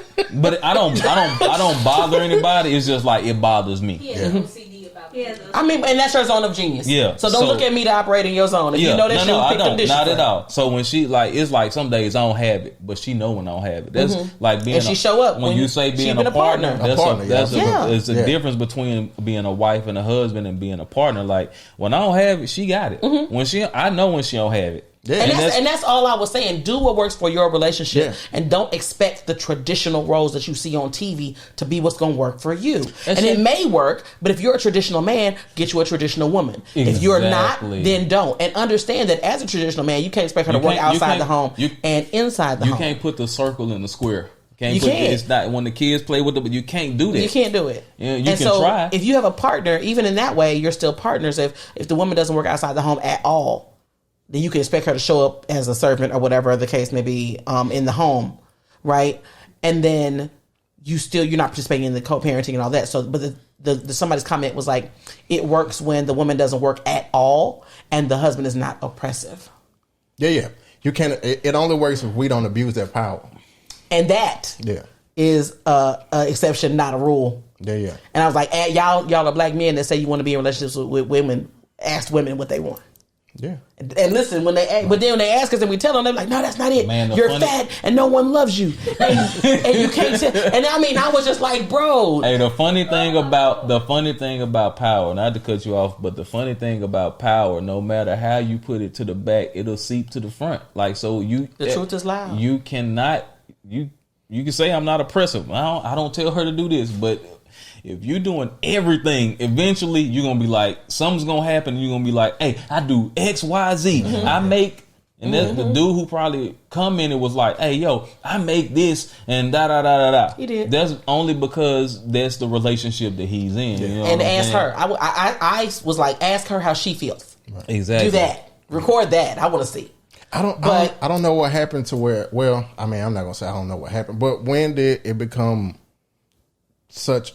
Why do we not want to give women props? You know what I'm saying? Like, it's not even that. I think because we feel like it's maybe a pie. Like if I give someone else props, there's less props for me. Yeah. But also, men are not socialized to respect or protect women that they are not socially responsible for, related to, or attracted to. So my fat mid-looking ass on this show to him was like, I don't even have to respect this bitch. You know what I'm saying? He didn't feel the need to respect or protect me, because he wasn't attracted to me, and I'm not related to him, and he's not married to me. And I'm starting to think we are designed to protect other men instead of women. Like, that's where it's good. That's where it's getting to. Facts. And that just happened too. So the guy put another snippet up, and I was talking about how dudes are like homo-romantic because they love and value and trust and respect their homeboys, but then they don't show up for their girl in the same way. And the men were like, well, why can't we have close male relationships? That's not what I said. Right. I said you show up over here like a motherfucker, and you don't show up over here like a motherfucker. Right. Like, you can, bro, like, you love pussy and not women. Yeah. And so understanding that we love and we see that you have the capacity for it. So what is it about this dynamic that you don't have the capacity over here? And some of them are like, well, I don't feel safe with my female partner, or they don't weaponize when I'm emotional, then they weaponize it and say I'm being sassy or whatever. And I was like, well, that's not the bitch for you. Yeah. If you don't feel safe with your partner, you need a new partner. God. So I was talking to my god brother. He's single and going through the dating room. And I was telling him, I'm like, bro, he was like, man, when I meet a woman, I can say X, Y, Z. I'm like, bro, I'm going to be honest with you. Not only in a relationship or a friendship, if you can't express your emotions, that person don't need to be in your circle. It depends on which emotions and how too. Yeah. Because men are typically socialized to express anger and lust. Yeah. Anything other than that, you're suck it up, quit being soft, pull your skirt down. That's what I mean. If you can't say, hey, today I'm not feeling well, like I mentally need a break. I need a relationship PTO. If you have the language and the awareness to know that and communicate that, then she should be receptive. And if she's not, that's not your girl. But here's the thing. You have to look at the criteria with which you're selecting these bitches. Exactly. Because if you want a woman that's available for you, right, she's free. She got free time because she ain't got shit else going on. But then you want somebody that's ambitious or is doing something, but she was available all the time. The one you thought you wanted had shit to do, and you had to put forth effort to see her. Right. Yeah. Right. Or what do they look like, or what do you think they look like? If you're making your decisions based on what they look like instead of how they think, how do you act when you get mad? Yeah. How do you act when you don't get your way? And we should ask yourself that. How do you act when you get upset? Right. And so we're not looking at all that shit. Yeah. We looking at the Instagram bitch with the bad baby hair and wonder why she toxic. Because she don't have to be nothing else but cute. Yeah, all she got. She don't have to have nothing else but, you know what I'm saying? And if they don't have nothing else going on. It's like basketball. She can't do nothing but dunk. Correct. All she can do is dunk. And so if that's, and a lot of times, if that's all you've had to show up and do, you haven't had to develop any other parts of your personality. But then if you want someone to feel safe around, and this person has grown up or have been socialized to only want to be the centerpiece, why do I have to show up differently? This is not what I do. My job is this. If you don't want this, you need to find that. Right? But if you look at the criteria that you're using to select people, if you're consistently not being able to express your emotions that are not lust and anger, that's still a you thing. That's your picker. Yep. And they don't want to hear that. And they definitely don't want to hear from a bitch they don't want to fuck. Yeah. Now, and I was in this, I purposely did not like comb my hair for real or put on lipstick or nothing in this podcast because I didn't want them to be looking at me and just watching my big red mouth. You know what I'm saying? You know what type of pod it was before you went on? I know it was a black men's podcast. Right, okay. And it's for healing black men. So I wanted to make sure that I was being as vulnerable as possible. Sure, gotcha. visually and in the conversation, because I don't want you to get distracted with whether or not you're attracted to me. True. I don't want you to get distracted by any of that. Listen to what I'm saying. Right. Yeah. That's not what happened though. Yeah. It was, she ain't got nobody, and she ain't married, and she fat, and she not smart. I have 3 degrees, motherfucker. Like, calm down. It was, and I didn't feel the need to have to run my resume. I shouldn't have to do all that. You shouldn't have to do that, bro. That's crazy. And so it was just, I wasn't surprised. I was shocked, but I was not surprised. But the dude who podcasted was surprised. Right. Yes, ma'am. Question. So, we talk about the that's not the girl for you. So, I was very early was socialized to be the pretty girl that really didn't have to do anything else but be cute. Be the pretty girl. I mean, I was smart, but that's not something that it's definitely, you don't put it on the table. Right. It's a social skill, right? Sex was definitely not on the table. I didn't have to do You didn't have to. Ugly girls was fucking. Pretty girls didn't have to fuck. So what do you say to... It's true. I'm going to make a shirt that say that as well. It's true, yeah. So what do you say to girls that, I mean, they're not the girl because they don't want to be the girl, but because... They didn't think it was an option. They didn't have to be. They didn't have to be. Like, what do... I think those girls learn on their own as they grow, because age doesn't dictate maturity, experience does. And so as your experience keeps yielding the same relationships too, because they're looking for what you are, you don't like that shit. It's cute for like the first 6 weeks, and then you're like, bruh. You know what I'm saying?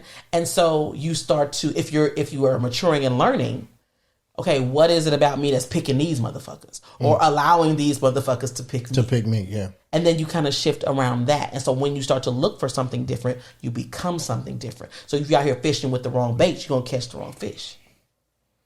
But you grow and you mature and you learn. Eventually you're like, I don't want that no more. What do I got to do to get that? Man, am I my type's type? Looking in the mirror and telling yourself, hey, you need to change some shit is the hardest thing to do, though. It is. It's hard. And especially if someone else says it and it hits you in the middle of your chest.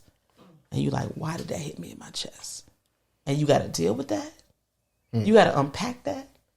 You got to shake your own shit out. That is maturity. That is growth. And what happened to me, it wasn't over. It was life hit me in my chest. So it's that's a wake up call. Like hey man, life, like, hey bro, sit down and rethink all of these choices. Every fucking thing. Everything. So the thing is, like, in your lifeline, right? I think about my life as a movie because hopefully I want to be someone that they like make a movie about, right? Yeah, right. I don't know who will play me because she hasn't been born yet. But like in my biopic, right? Certain shit happens that hits you. It's either like a really, really high or really fucking low. It's going to be in the movie. Yeah. So when shit happened to me is mad fucked up, I'm like, that's going to be in the movie. And I just reframe and figure out what I want the moviegoers to see, how it played out. Right, how you what do I want the script to say? You know, what is life like that? Yes. Gotcha. Absolutely. Yeah. I'm like, this is gonna be in the movie, but what do I want the people in the movie theater? Do I want them like, bitch, you know you didn't do that. Yeah. I want, like, if you're being chased by an axe murderer, you don't go hide behind the chainsaws. Right. Yeah. You go to the running car and drive away. I don't want people to be looking at my biopic and I run to the chainsaws. Yeah. So I gotta go, okay, what does this need to look like in the movie, fam? Yeah. Action. And I feel my feelings. It might take me a day to like get out my feelings. Yeah. But then when I'm out of them hoes, I'm like, okay, action. What we doing? Like, what's my motivation? Yeah. That's beautiful, man. Yeah, it take a lot to be able to be that person, to get hit and then get up the next day and be like, hey, let's get off the mat and let's get back to it. Resilience is a trauma response. Yeah. When you slam a ball on the ground and it bounced up high as fuck, it bounced up high as fuck because it got slammed against the ground first. Yeah. Yeah. So resilience is a trauma response. I can make $1 out of 15 cents. You know what I'm saying? Because I've had to. I moved the way I moved because I've had to. Yeah. And so, unfortunately, adversity builds character. Yeah. And that's so like with me and her, the beautiful thing about our relationship is I've learned that the person that I used to be, like this person who get through everything. Now I don't have to get through everything. I'll let it. She got me. She gonna be right there with me. If we fail, we gonna fail together. That's beautiful. Hey, man, that's fucking beautiful. That goes back to finding a partner though. Yeah, absolutely. You know what I'm saying? Like, absolutely. You got because if you had a wife your wife will be worried about the home shit. Right. She wouldn't be worried about what you're doing outside the home. And that's the thing. When I said partner versus husband, all they heard was husband. Right. I was talking to wives too. I'm not a wife. Yeah. I wish the fuck you would call me a wife. I'm a partner. I'm not a mother either. I am a parent. Yeah. Because a mother do every fucking thing. The dad whoop the kids and that's it. Right, yeah. Wait till your dad gets home. That's them. I remember the first time I forgot to pay the light bill and the lights got cut out. Now, when I was growing up, this was every other month occurrence. Yeah, you was like, all right, get the cameras. Right. So then, so I forget to pay the bill. We at the crib, lights get turned out. We flicking them. My initial response, I know I ain't forget to pay the bill, so I go outside, check is this a blackout. Right. Go knock on the neighbor's door. Hey, y'all lights off? No, our lights are off. I look on the online bill. I forgot to pay the goddamn bill. Bro, I felt like a failure. Mm-hmm. Like, man, bro, my kids over there like, Daddy, what's going on? We camping inside today. So, but I was like, man, I can't, bro. I work too hard. I don't want to do it. And she like, baby, it's cool. So it's just that small little thing may not sound like much, but it was a lot. Yeah, but it was knowing that, look, man, first of all, I'm not my childhood, and then second of all, failure is okay. Third of all, if I fail, my partner is not looking at me like.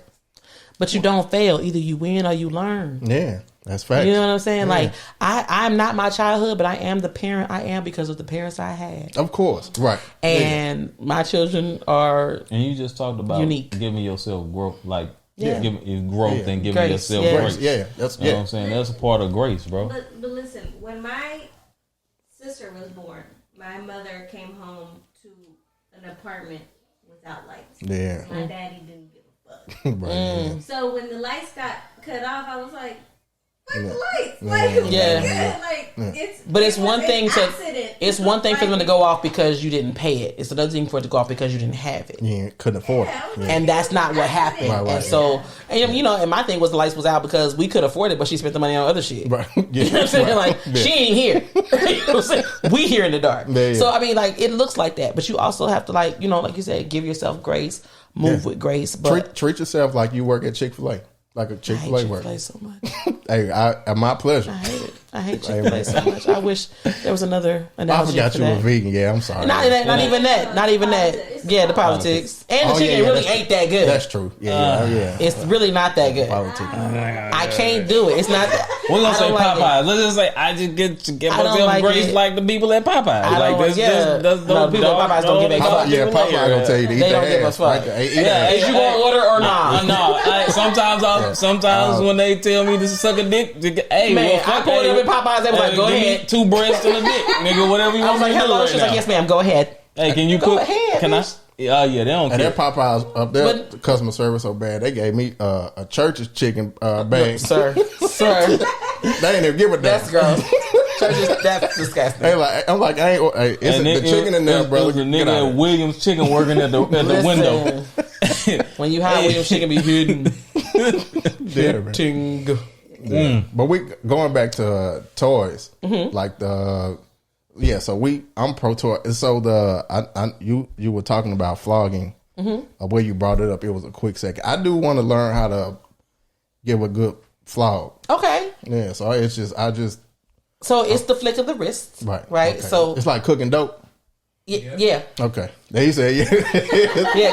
So we went to Sex Down South the first week in September. Sex Down South. It's a black sex conference for community and professionals in Atlanta. We're gonna go to Sex Down South. In Atlanta. It was popping. And it was his first time going to a conference with me. So I was selling goodie gear. So we were tabled and I was presenting throughout the day as well. But like people were coming up to me like, oh my God, like you're the reason I do this. Like I was crying. I was out of there. It was a wrap.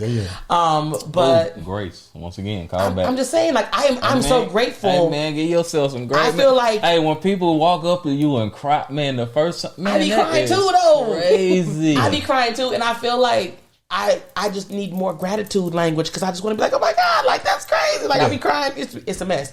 I be trying to be a gangster, and they come up crying, and I be crying, and then I be feeling the way. But anyway, the lady next to us was selling floggers. She had all kinds. I bought a chain one with rhinestones. It's beautiful.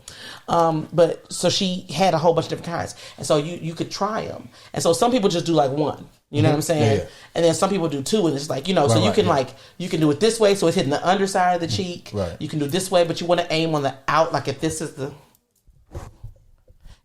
hips, right? You want to hit on the outer side of the bottom cheek, outer side of the top cheek. You don't want to be in this area. Southwest and southeast. Correct. Got you. You don't want to be on the actual cut. What's this? 5 and 7, or like 5 and 5 and 7. 5 went. 3 and 5. There we go. 5 and 7 are on the same side. That's true. But you want to like hit the outer part and just lightly, you know what I'm saying? Like my girl, Shay, honestly, Shanae, she was doing flogging, and so she taught him, and so she was flogging me and my homegirl, Wendasha, the sensible sexpert. So she was flogging us. We had our hands on the table. She was flogging us, and she just started going. I guess she got into it. This motherfucker was what? And she was just going back and forth between us. I said, "All right, Serena, like calm down." I had to move. I was like, "No, ma'am, this is not for me. I need just a little light flog situation." So how would I explore more stuff like flogging? Okay, so there is all kind of stuff you can do. There's a website called FetLife that has some educational stuff. Boy, you'll be having these sites on. It's what I do for a living. Hey, bro. If I come to your job, you're gonna be able to tell me about that shit. Yes. Yeah. So and then like I teach a workshop called though. Everyday Kink, and I don't know if I'm gonna teach it this October because October is Kink Awareness Month, but I teach a workshop called Everyday Kink, and we make a flogger in the workshop. Oh, okay. But I talk about how kink is everywhere. People think they're not kinky. They think they're vanilla. Yeah, no, we all kinky. They think they're vanilla, right? But if you like to be choked and stroked, if you like a little spank, if you call your man daddy, you know what I'm saying? That's kink. Yeah. And the difference between a fetish and a kink, to be clear, a kink is like a non-conventional sexual behavior. Like choking, spanking, and names, praise kink, like good girl, good job, you're doing such a good, that kind of stuff. And then a fetish is more assigning arousal to inanimate objects, like food play and foot fetish. And if somebody wants to stick their dick in this pumpkin, that's a fetish because they sexualize the pumpkin. Gotcha. You see what I'm saying? So that's the difference between a fetish and a kink. One's a behavior, one is... Warm that pumpkin up and drill a hole. All right. Put it in a hot bath and just get the insides warm. Like American Pie. Just you know what I'm saying? Yeah. American Halloween. That's trick or treat for that ass. But I mean, so that's focus. Yeah, that is stroke focus. Oh my god. So that's the thing. That's coming. Don't even play. That's gonna be. No, that's you. And so, but that's what. So when you think about kinks, like if you like to be choked a little bit, like if you wear a nightgown to bed. Oh, you talked about then you can take this and now it's a choke situation. You can take it off and put it under their hips and now it's like a doggy strap. I learned that shit. So you can pull, you know what I'm saying? She said you can take this or you can roll it up, put it around their neck because I don't mind choking. I like a little choking. On you or? Okay, so here's I need to demonstrate this on somebody because there's a right and wrong way to choke somebody. Yeah, you just Delta Sniper. You do it right. Come on over here, bartender. I mean, I can show them, but y'all are here, so I just need permission. Okay. Yeah, go ahead. Okay, so I'm gonna show them this out because I'm right-handed. Gotcha. Because this is not gonna be no choke. You it's got gonna the, be like, you got the weak hand. Yeah, this is just for decoration so people don't stare. Okay, so come closer. Okay, so there's a right and wrong way to choke somebody. You want to restrict. You don't want to constrict. Okay, so you don't want to push down. You want to close your fingers together. So you're gonna do it on the side. So you line up this part of the hand with the chin. Okay. And you're here. And then you're squeezing side to side versus pushing back on the windpipe. Okay. So you're squeezing. So you're line it up with the chin. You're here. You're squeezing. And it's a pulse. It's a pulse. And you can get tighter. You can grip up under the neck more. You can grip down on the neck. But I'm doing this way. I'm not doing like that. You see what I'm saying? I'm not crushing. As soon as you did that, I almost got up and ran. As soon as you pushed down, I was like, get up. Get off me. I was like, oh shit, what this is turn into? One more time. Okay. So you gotta line up the chin. Hey, nah, real talk. You can feel the pulse right there. Yeah, and it's you're gonna undulate. You're not gonna. So you're here. I'm squeezing this way. You feel it? And I can squeeze up higher. So you're not putting no pressure. Not right here. This is constriction. Gotcha. This is restriction. So it adds to the pleasure. Right. And when you have your breath involved with your pleasure, like, sometimes if you're holding it in, it feels great. But then when you let it out, you be like, woo, that's when the kids hear you. The same thing with the breathing and the choking. Especially if y'all are fucking to music in your head or music out loud, you're fucking with your whole body. You're doing it with your whole body. Your rhythms are magic. So hands, shoes, shoulders. I'm a choker. Hands. That's what I'm fucking to from now on. I might let me know if this I'm giving away too much of the juice. But I like from doggy style, choke, hair pull, choke. That's my move. But I'm super cautious about it because I don't want to kill her. But it's so I don't. You don't want to pass out. Yeah. And you're doing good. I saw this for the hair pull. That's good for the hair pull. Yeah. Because if you grip here and grip low to the scalp, you're going to be pulling her hair out. Right, yeah. So you want to grip at the end. Yep. I like it's like I just did a twirl. Yeah. So that's okay, but you're fine. And then even if she can like sit up a little bit, if she comes up to you a little bit and you can reach, like you can have a little bit more range of motion, it's also going to change the angle of insertion. So it's going to change the sensitivity of how she can squeeze on you or the rhythm you can get. What about safe words? So you got to pick. I can't tell you your safe words. But the safe word that is I try to make it easy for where she can say it, a word that she can say when her mouth open. Pancakes. Okay. Yeah. Well, coconut, you can say it with your mouth open. Oyster. Yeah. Right. So, yeah. So. Ouch is no. We push past ouch. But coconut, ouch is not a safe word. Ouch means what? That's not a safe word. That means we fighting. Wrong hole, fool. I'm joking. I mean, depending on who you with. Yeah. It is. I thought you were never gonna say nothing. It might not be wrong hole, fool. It might be about time. Hey, goddamn! Hey, welcome to the party. You know what I'm saying? Finally. That's hilarious. Damn, man. So that's I want to. I'm gonna get a vlog in. Do you have a starter pack for couples who don't use toys or try? I do. So if for that, I would suggest a sex toy console.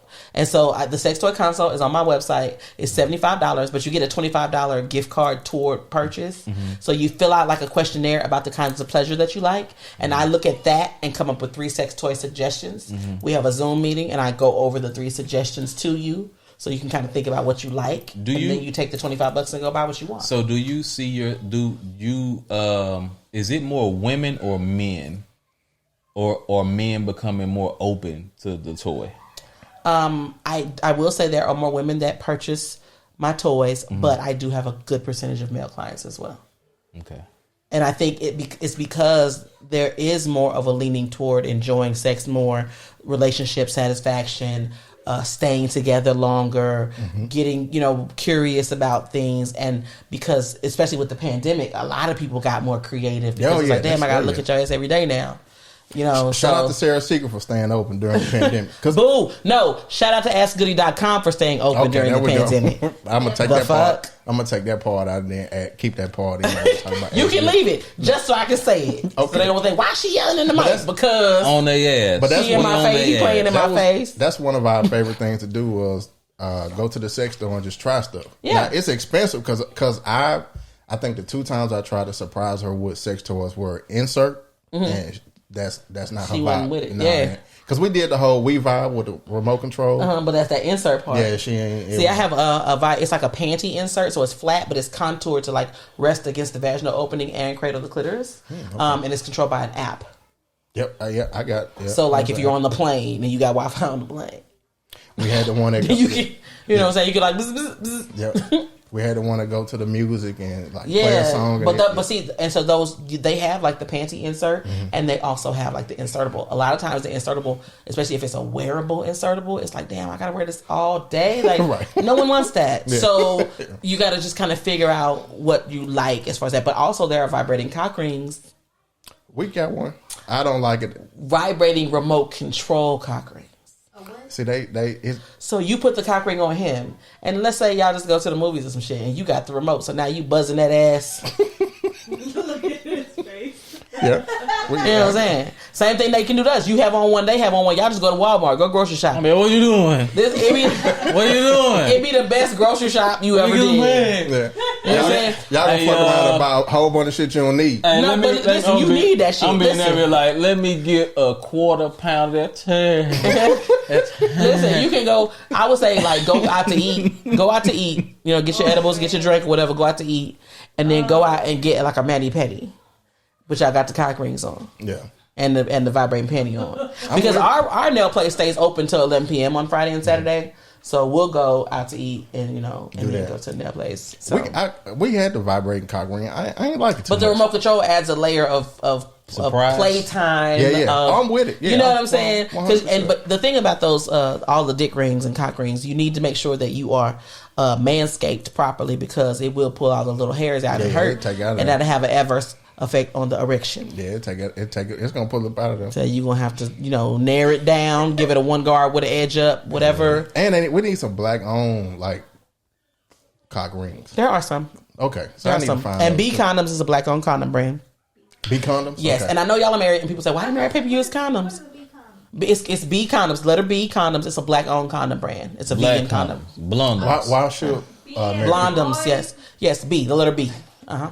Why should married people wear condoms? Well, there are times when married people can wear condoms, and so I love condoms. My husband does not all the time, but he humors me. So I get more sex when we wear condoms because the ladies can tell you when you have sex without a condom and you shoot the club up, you get up and take a shower and go on about your day. But we're leaking for at least 48 hours. Yeah. And that to me, that doesn't make me feel confident in my body. Okay. We are so preoccupied with how we smell and how we move through the world. It doesn't make me feel confident. And so that means the next day I'm not fucking because I'm still leaking. I don't feel confident enough to give you this pussy because it's not ready. Tuesday's still in there. It's Wednesday. You know what I'm saying? Correct. We got to wait till Thursday evening at least. Right, yeah. In no business. You know what I'm saying? Damn. But we have condoms, then we don't have that. We can both get up and take a shower and move on. I get a couple more pumps because there's a barrier between me and you. Yeah. If there's a sexually transmitted allergen at play. I'm allergic to Bactrim, which is a antibiotic that people that are allergic to penicillin get. He's allergic to penicillin. Okay. So if he get a bronchial infection or something, he got to take Bactrim. Sexually transmitted allergens, when he comes, trace amounts of that is going to be in his ejaculate. And semen is recreated every 3 to 5 days in the body.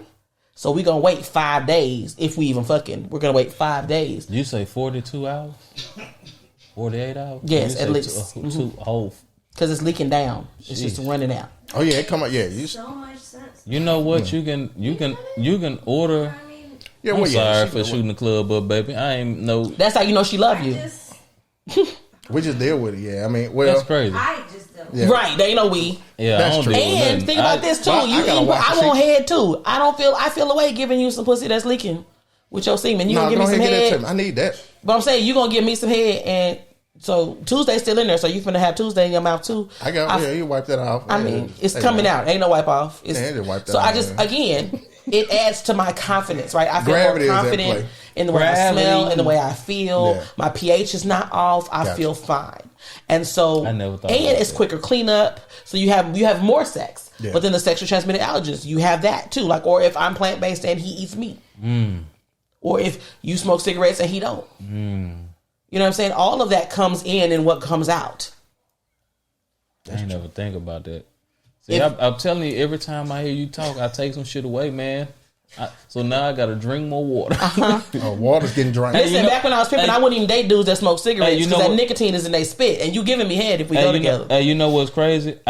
Only thing I drink really is water. I don't drink Sprites or none of if I come up when we record, it's the only time I drink. Throughout the week though, is number water, right? It's the only thing I drink is water. Right? And now you telling me I need to drink more water. Well, I just think you need to measure it. You might already be drinking enough. Mouse water. Yeah, drink it. But what if you work out 2 to 3 times a day? Then you need to drink more water because that perspiration is coming out of your body. I know. Yeah. Because I'm dehydrated some days, and I know I'm dehydrated. You know what I love? IV hydration.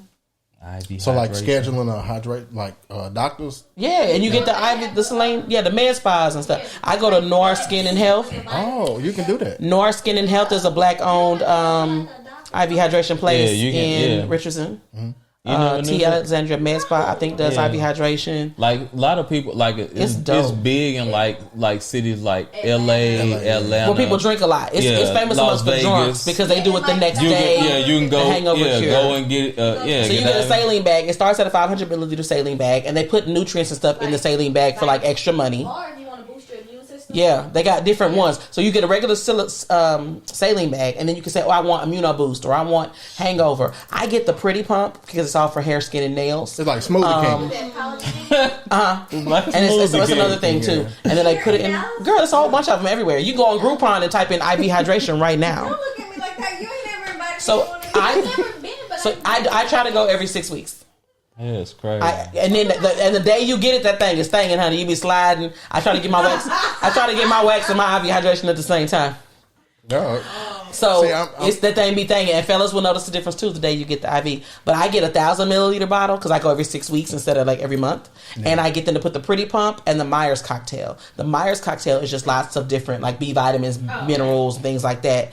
And then the Pretty Pump is like might need to take a it's date collagen and it's some other like things, and she puts it in, I call it the Pretty Pump. I don't know what she call it, but I go to Noir Skin and Health. It's a black woman owned med spa in Richardson, but there are lots of them in I know this is North Texas. They got them in North Texas. Shout out to you, bro. Northest Texas. Beyond the wall. Listen, and she does amazing things. So Noir Skin and Health, she's a nurse practitioner. So when we didn't have insurance for a little while, she gave us our high blood pressure medicine. Mm-hmm. Like she's a nurse practitioner, and so she's that bitch. And what is it again? Noir Skin and Health. NOIR. NOIRE. Gotcha. And Richardson. I'll give you the information. Trust me, because D is bomb. Yeah, Y'all should go. Should we send them? And you can pay for it with your FSA. IV hydration is covered by your FSA. Come on, adults. Shout out to the So when it start over. Shout out to the FSA. Yeah. Shout out to the folks for the FSA. They take my money every month, every pay period. I just got re-up. Yeah, they gave it to you up front. That's why they get their lick back. Yeah, they give me a large lump sum, and then I contribute every month. Yeah, that's what they got us doing too. Well, that's what he does. I said us, him, because he is the one that's the wind beneath my wings. The partner. So that's probably what I need. Yeah, you need his too. If he ain't used it, go. Yeah, I don't use it. You can have it.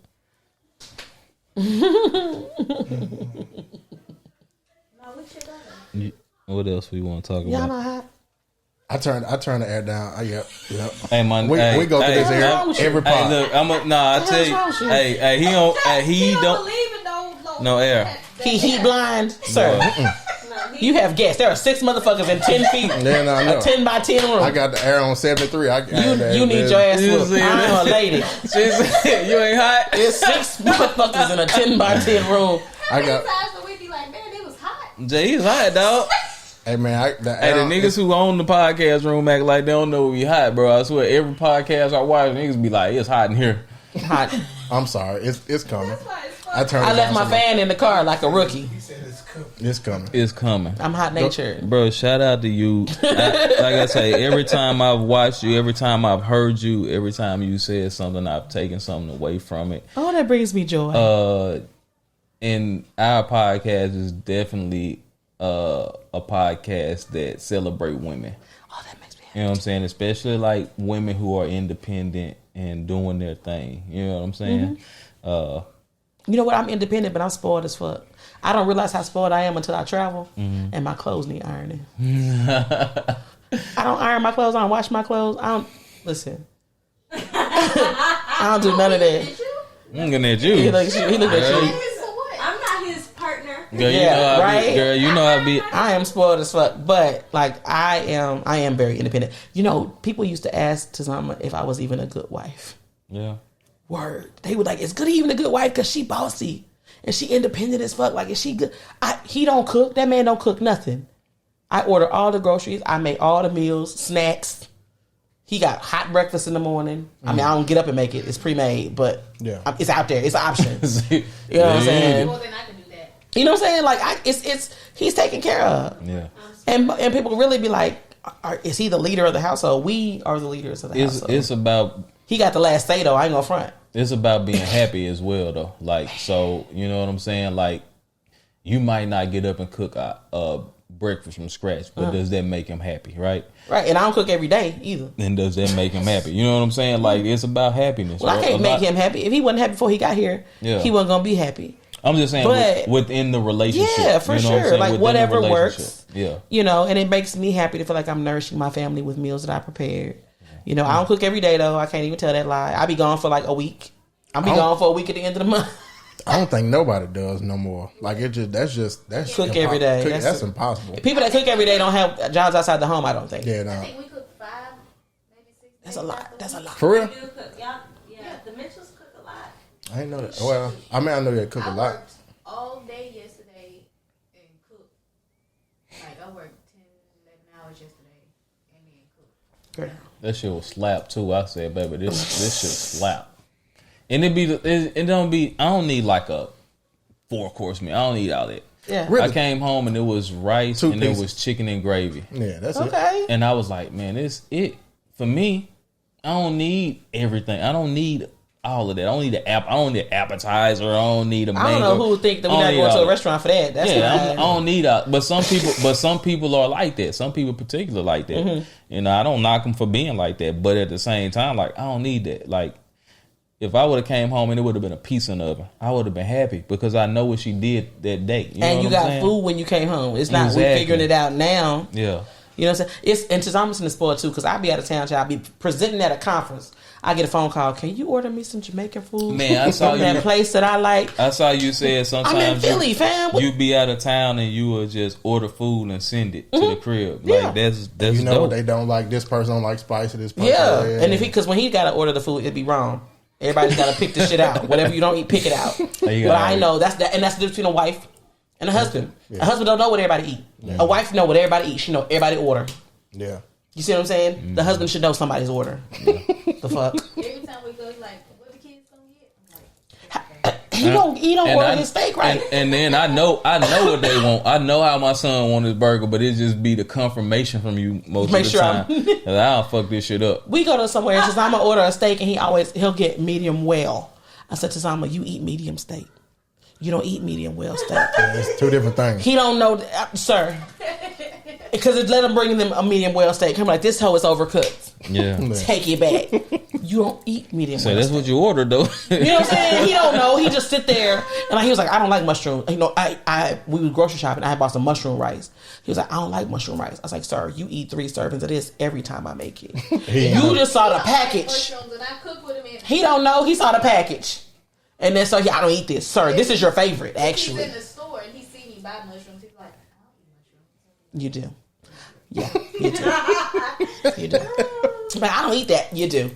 I don't eat mushrooms and certain stuff. See, So I don't eat mustard, but when Jay cooks and if it has mustard, then Yeah, it was like you don't untouched mustard. You don't fuck with untouched mustard, but mixed in mustard. You don't you like- know what I'm saying? Yeah. No, he'd be like, oh, I don't eat that. I don't eat. Yes, you do. It's all up and through that. He don't know. He don't know what he like on his sandwich. What dressing is on his sandwich? He think it's regular mayo. It's garlic aioli. He don't know. You know what I'm saying? He don't know what it is because he don't make it. But people are like, is Goody even a good wife? I don't even know what the fuck that means. First of all, fuck you. Second of all, Well, No. and then the nerve of people to ask that in somebody else's relationship when Oh you my God. not what you are or you are aspiring to be yeah. in your own relationship. My Yeah, advice it's is the always thing. it ain't gotta work for nobody else but But but you. y'all. also, if Yeah. you're bold enough to ask, I'm bold enough to answer. Yeah, Just be yeah. prepared for the motherfucker. Yeah, Yeah. That's most definitely. but that's Also, I think this is each of our second marriage. Mine And too. I've been and I there think that makes a difference because I think you are more certain about your deal breakers. You are more aware of what a marriage takes and what it don't take, and what you are and are not willing to put up with. And you think like it gives you like a longer.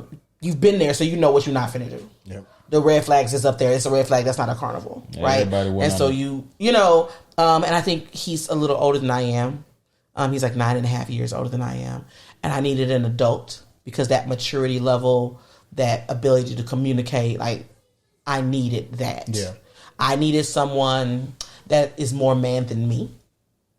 You said something right there. I'm definitely feminine. I'm not a girly girl, but I'm handy. Like I'm the person that puts furniture together and fixes shit at my house. That's my whole life. Not my husband. Yeah, you know what I'm I saying? can't do it. And so like but he is still more man than I am. Yeah. And I can say that I know I have a lot of male friends that I don't feel like they're more man than me. Yeah. Because they make decisions that are not in integrity. You know, they're not trustful. Like it's just how they move sometimes. But I know that wouldn't I can't submit to a motherfucker that I'm more man than. Yeah. You know what I'm saying? And I think people lose sight of that. Yeah. You know, but he's more man than me, and that's what I needed. If you can't, like Jill Scott say, you can tell me what to do, then you can tell me what to do. But if you can't tell me what to do, you can't tell me what to do. That's what we need on the wall. Like, who the fuck you talking to? You know what I'm saying? Jill Scott. Jill on there. Huh? We need Jill on there. Yeah, Jill on there. Well, I think. So she drew all these. That's Nipsey and then Lauren, of course. Okay. Yeah. And shout out to you. You said something like you're outside of like what you do in your spare time. What is it? Art, music. What else was it that you like to do outside? Fashion shows, shopping, coloring. And that shit is so dope. Like, that's the part of the brain I think with. Like, I love fashion. I love art. I'm a creative. Yeah. You know what I'm saying? I think, you know how you take those right and left brain tests? Mm-hmm. I'm even brained. Mm-hmm. So even art, I approach from a very methodical perspective. Okay. Like, even when I braid hair, I got to know how the parts are going to lay so all the braids lay down. You know what I'm saying?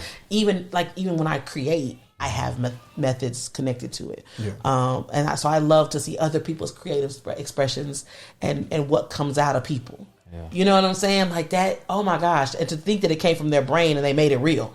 This shit is amazing to me. Yeah. And when I think of talent, I think of something I can't do.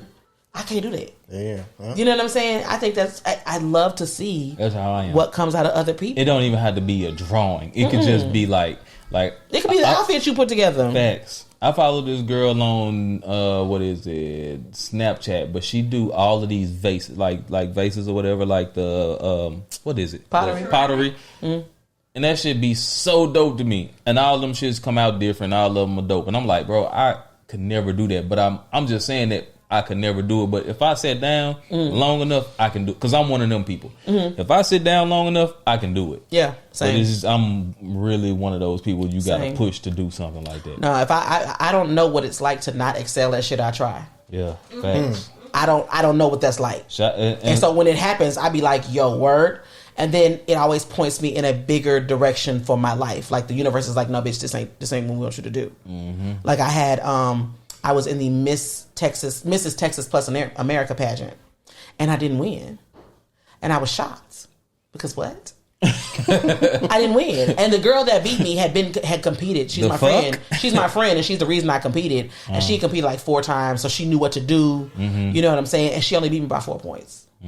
Because I've been in another pageant system, but it wasn't a plus pageant. Mm-hmm. So I think the straight size pageant was held to a different standard. And I felt like the plus size pageant was held to a lesser standard. So I was like, oh, I got this shit in the bag. Yeah. And I didn't win. And I was like, what? I didn't understand. But then I realized I'm not coachable in that way. Like I did my own hair. I did my own makeup. I don't even know how to do makeup, but stage makeup is different. And then so they were like, oh, you need to compete at nationals as an at-large candidate. I was like, okay, bet. And then when I went to the pageant coach to get her approval, she was like, but are you coachable? And I was like, oh, bitch, nope.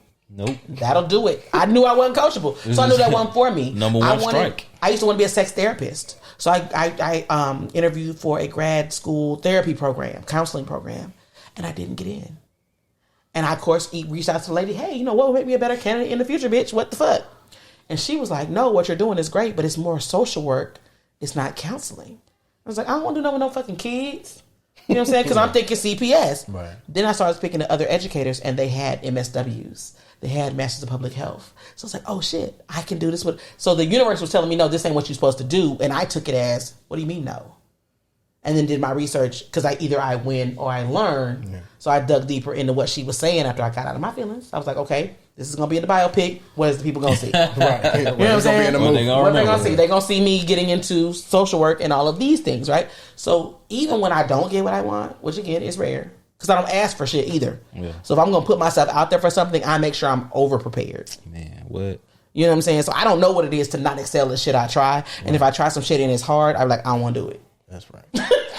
So I want to 100%. I want to ask you, like, what gave you the confidence to become a sexologist? Like, what was it? Because when I think of sexologist, or like to teach a class, so like the women, because the people in the dick riding class, everybody that's riding dick is in that class. They're not all women. And how you differentiate between sexologists and sex therapists? Sex therapists are therapists that do therapy, like regular therapy frameworks with an emphasis in sexuality and exploration. A sexologist is someone that explores sex through science. And that can be a therapist. You can be a sexologist and a therapist. I think I found my new calling. Sex education, a sex educator versus a sexologist. Usually, those titles overlap as well. But sex educators and sex therapists, you can be both. Right. But all therapists are not educators, and most educators are not therapists. I am trained to be a therapist because I have a master's of social work, but I am a macro practice social worker, so I think big picture, programming, workshops, root cause. I'm not doing the one-on-one day-to-day because I'm an empath and I can't deal with people in that way. Me too. I'm going to want to take them home with me or kill them. And a therapist can't say, no, pumpkin, do this. You keep doing this. This doesn't work. Do this. A therapist has to ask you the questions to get you there yourself. Right. Fuck all that. I'm going to tell you go do that. Right, yeah. And I don't have a license. I'm not a licensed master level social worker because my license will preclude me from doing a lot of the directed coaching that I do. Okay. And that will be operating outside the scope of my license, which then will make me lose my license. It would be stupid to have bought a license in the first place. Yeah. So I'm not a LMSW. I'm just a MSW. Cool. Yeah, that's what's up. But the confidence that he asked about the difference, confidence as a sexuality professional, I'm just confident in my ability to be a professional. When people hear sex educator, they don't hear educator. They just hear sex. They just hear sex. Right. And I'm an educator before I am anything. Anything else. Gotcha. Anything. I love to teach people things. And I love to see when the light bulb come off over their heads. Like, I'll be at the club teaching people new dances. I will teach people anything that I know. I'm going to teach you if you want to learn it. Yeah. And so I love to educate. I try to touch all the ways people learn, audio, visual, and tactile, which is why my workshops are so interactive. Even on Zoom, they're interactive. And I love educating. And I feel like I said earlier, I'm planting seeds for trees I'm not going to sit under. Yeah. This is what I'm doing to try to shift the culture forward. And I feel like if none of us are free, if all of us are free, none of us are not free, right? Right. And so sometimes people are so centered on the people that they deem worthy of respect that they lose sight of so many other people. So all of us or none of us, and this is my contribution to that all of us. To that all of us. This is my contribution towards helping us unlearn gender roles and unlearn orientation bias so that we can all kind of work together as a collective. And move forward. Because, freedom is what other people give you. Liberation is what you do for yourself. And I want people to... This is liberation work that I do. People think it's all orgasms and dildos and rainbows. But this is also critical race theory. This is also applied linguistics. This is also physics. This is also, anatomy and physiology. Science. It's also counseling and therapy practice frameworks. You know what I'm saying? So... it's bigger than just what people perceive it to be. Right. And I love to have opportunities for people to see that it's beyond just, sex toys and you know what I'm saying? Like it's... Then she gonna do all that, then double back, and she gonna fucking put it on a t-shirt on your dog ass. Strokers pokers. And after all my logic and my theory, I add a motherfucker so you... And we gonna end it like that. Everything like that, man. 'Cause that's how we got to end it. Bringing the claps in, bro. Goody motherfucking Howard, man. Goody Howard. It was a pleasure. Yeah. We could really go about 2 more hours. You gotta get your passport. Well, I'm trying my passports now. TSA closed. Right. You know what I'm saying? I gotta catch a flight back to Dallas. TSA is closing. But this not even. But we got clear, Yeah. So, But this not even pod talk. Like this is genuine. If y'all ever, man, in the area, you want to come back for any reason. Just all you got to do is just let me know. We on our way to Oklahoma. When you stop by. That's it, man. It ain't even got to be for the pod. You want a non-alcoholic, blueberry? What'd you just make? A slushy. Yeah, and you want one of them? Yeah. If that's what tickled your fancy, swing back. And Los live like 3 minutes away. I told Tasama to call him and be like, "Yo." So he pulled up, but I was at the store and G was upstairs. Oh, so I pull in and check my phone. He had texted me like, "Bro, I'm here. I'm waiting. I'm outside." And it was like 20 minutes after he texted me. So I was like, "Bro, I was gone." I was like, "But the kids were here." But he was like, "Man, we left and starting to head back to the in-laws." So yeah, I had asked Los to pull up. But yeah, Los live like 3 minutes. Listen, I don't know this part of the woods. When we came out for his birthday party a long, long time ago, I was like, "We still driving? We still driving?"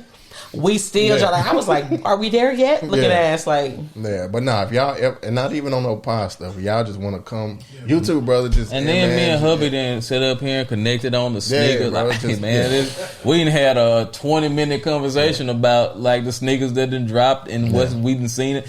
Hey man, this man said some stuff over here, man. I ain't noticed that. Hey, look, this man said I'm waiting on some sneakers, and I was like, hey man, we must be related. He said I'm waiting on the Andre Agassiz. I say I'm the only man in the world waiting on Andre Agassiz. You can't be waiting on Andre Agassiz. You can't be the only one because they're all waiting. We waiting together. They ain't. I don't know what that means. They haven't brought them back from the original time that they were out. Okay. Yeah, we waiting together. But anytime, so I don't know them words. Toe box, toe box. I know toe colorway. Box, colorway. Those are my keywords. Yeah, toe box, colorway. Yeah, but anytime y'all want to ever want to pull up, Acquiring Us is here, man. So we feeling froggy. Yeah, just go on jump. Just let us. We gonna show up in pajamas though. We definitely sleeping over. Mushrooms. I'm definitely gonna eat the mushrooms to go down there and become one with that vagina. Butterfly in the sky. That might be the song you need to listen to while you you eating and to make you book. Hey, the pussy do look like a book. All right, man. We're reading rain. I took the mushrooms and became a totally different person. I'm an empath. I don't want no problems with nobody. Hey man, hey brother, I'm married. Hey man, he be married as fuck. He is married as fuck. My man started off with a. Hey, I'm married. He didn't say his name. I guess Facebook told me his name, so he didn't need to leave with that. Hey boy, that's hi. My name is Married Podcast Man, and the world we live in when you got to just automatically start with a. It tickled me. Yeah, but it's just I want to let the lady know you're safe. Ain't no I'm not gonna try to come on to you. But like you said, I didn't even think about that. That is a lot of hey, this is a precursor to let you know just in case I hit on you. Don't catch feelings, bitch. Yeah. That's true. But crazy.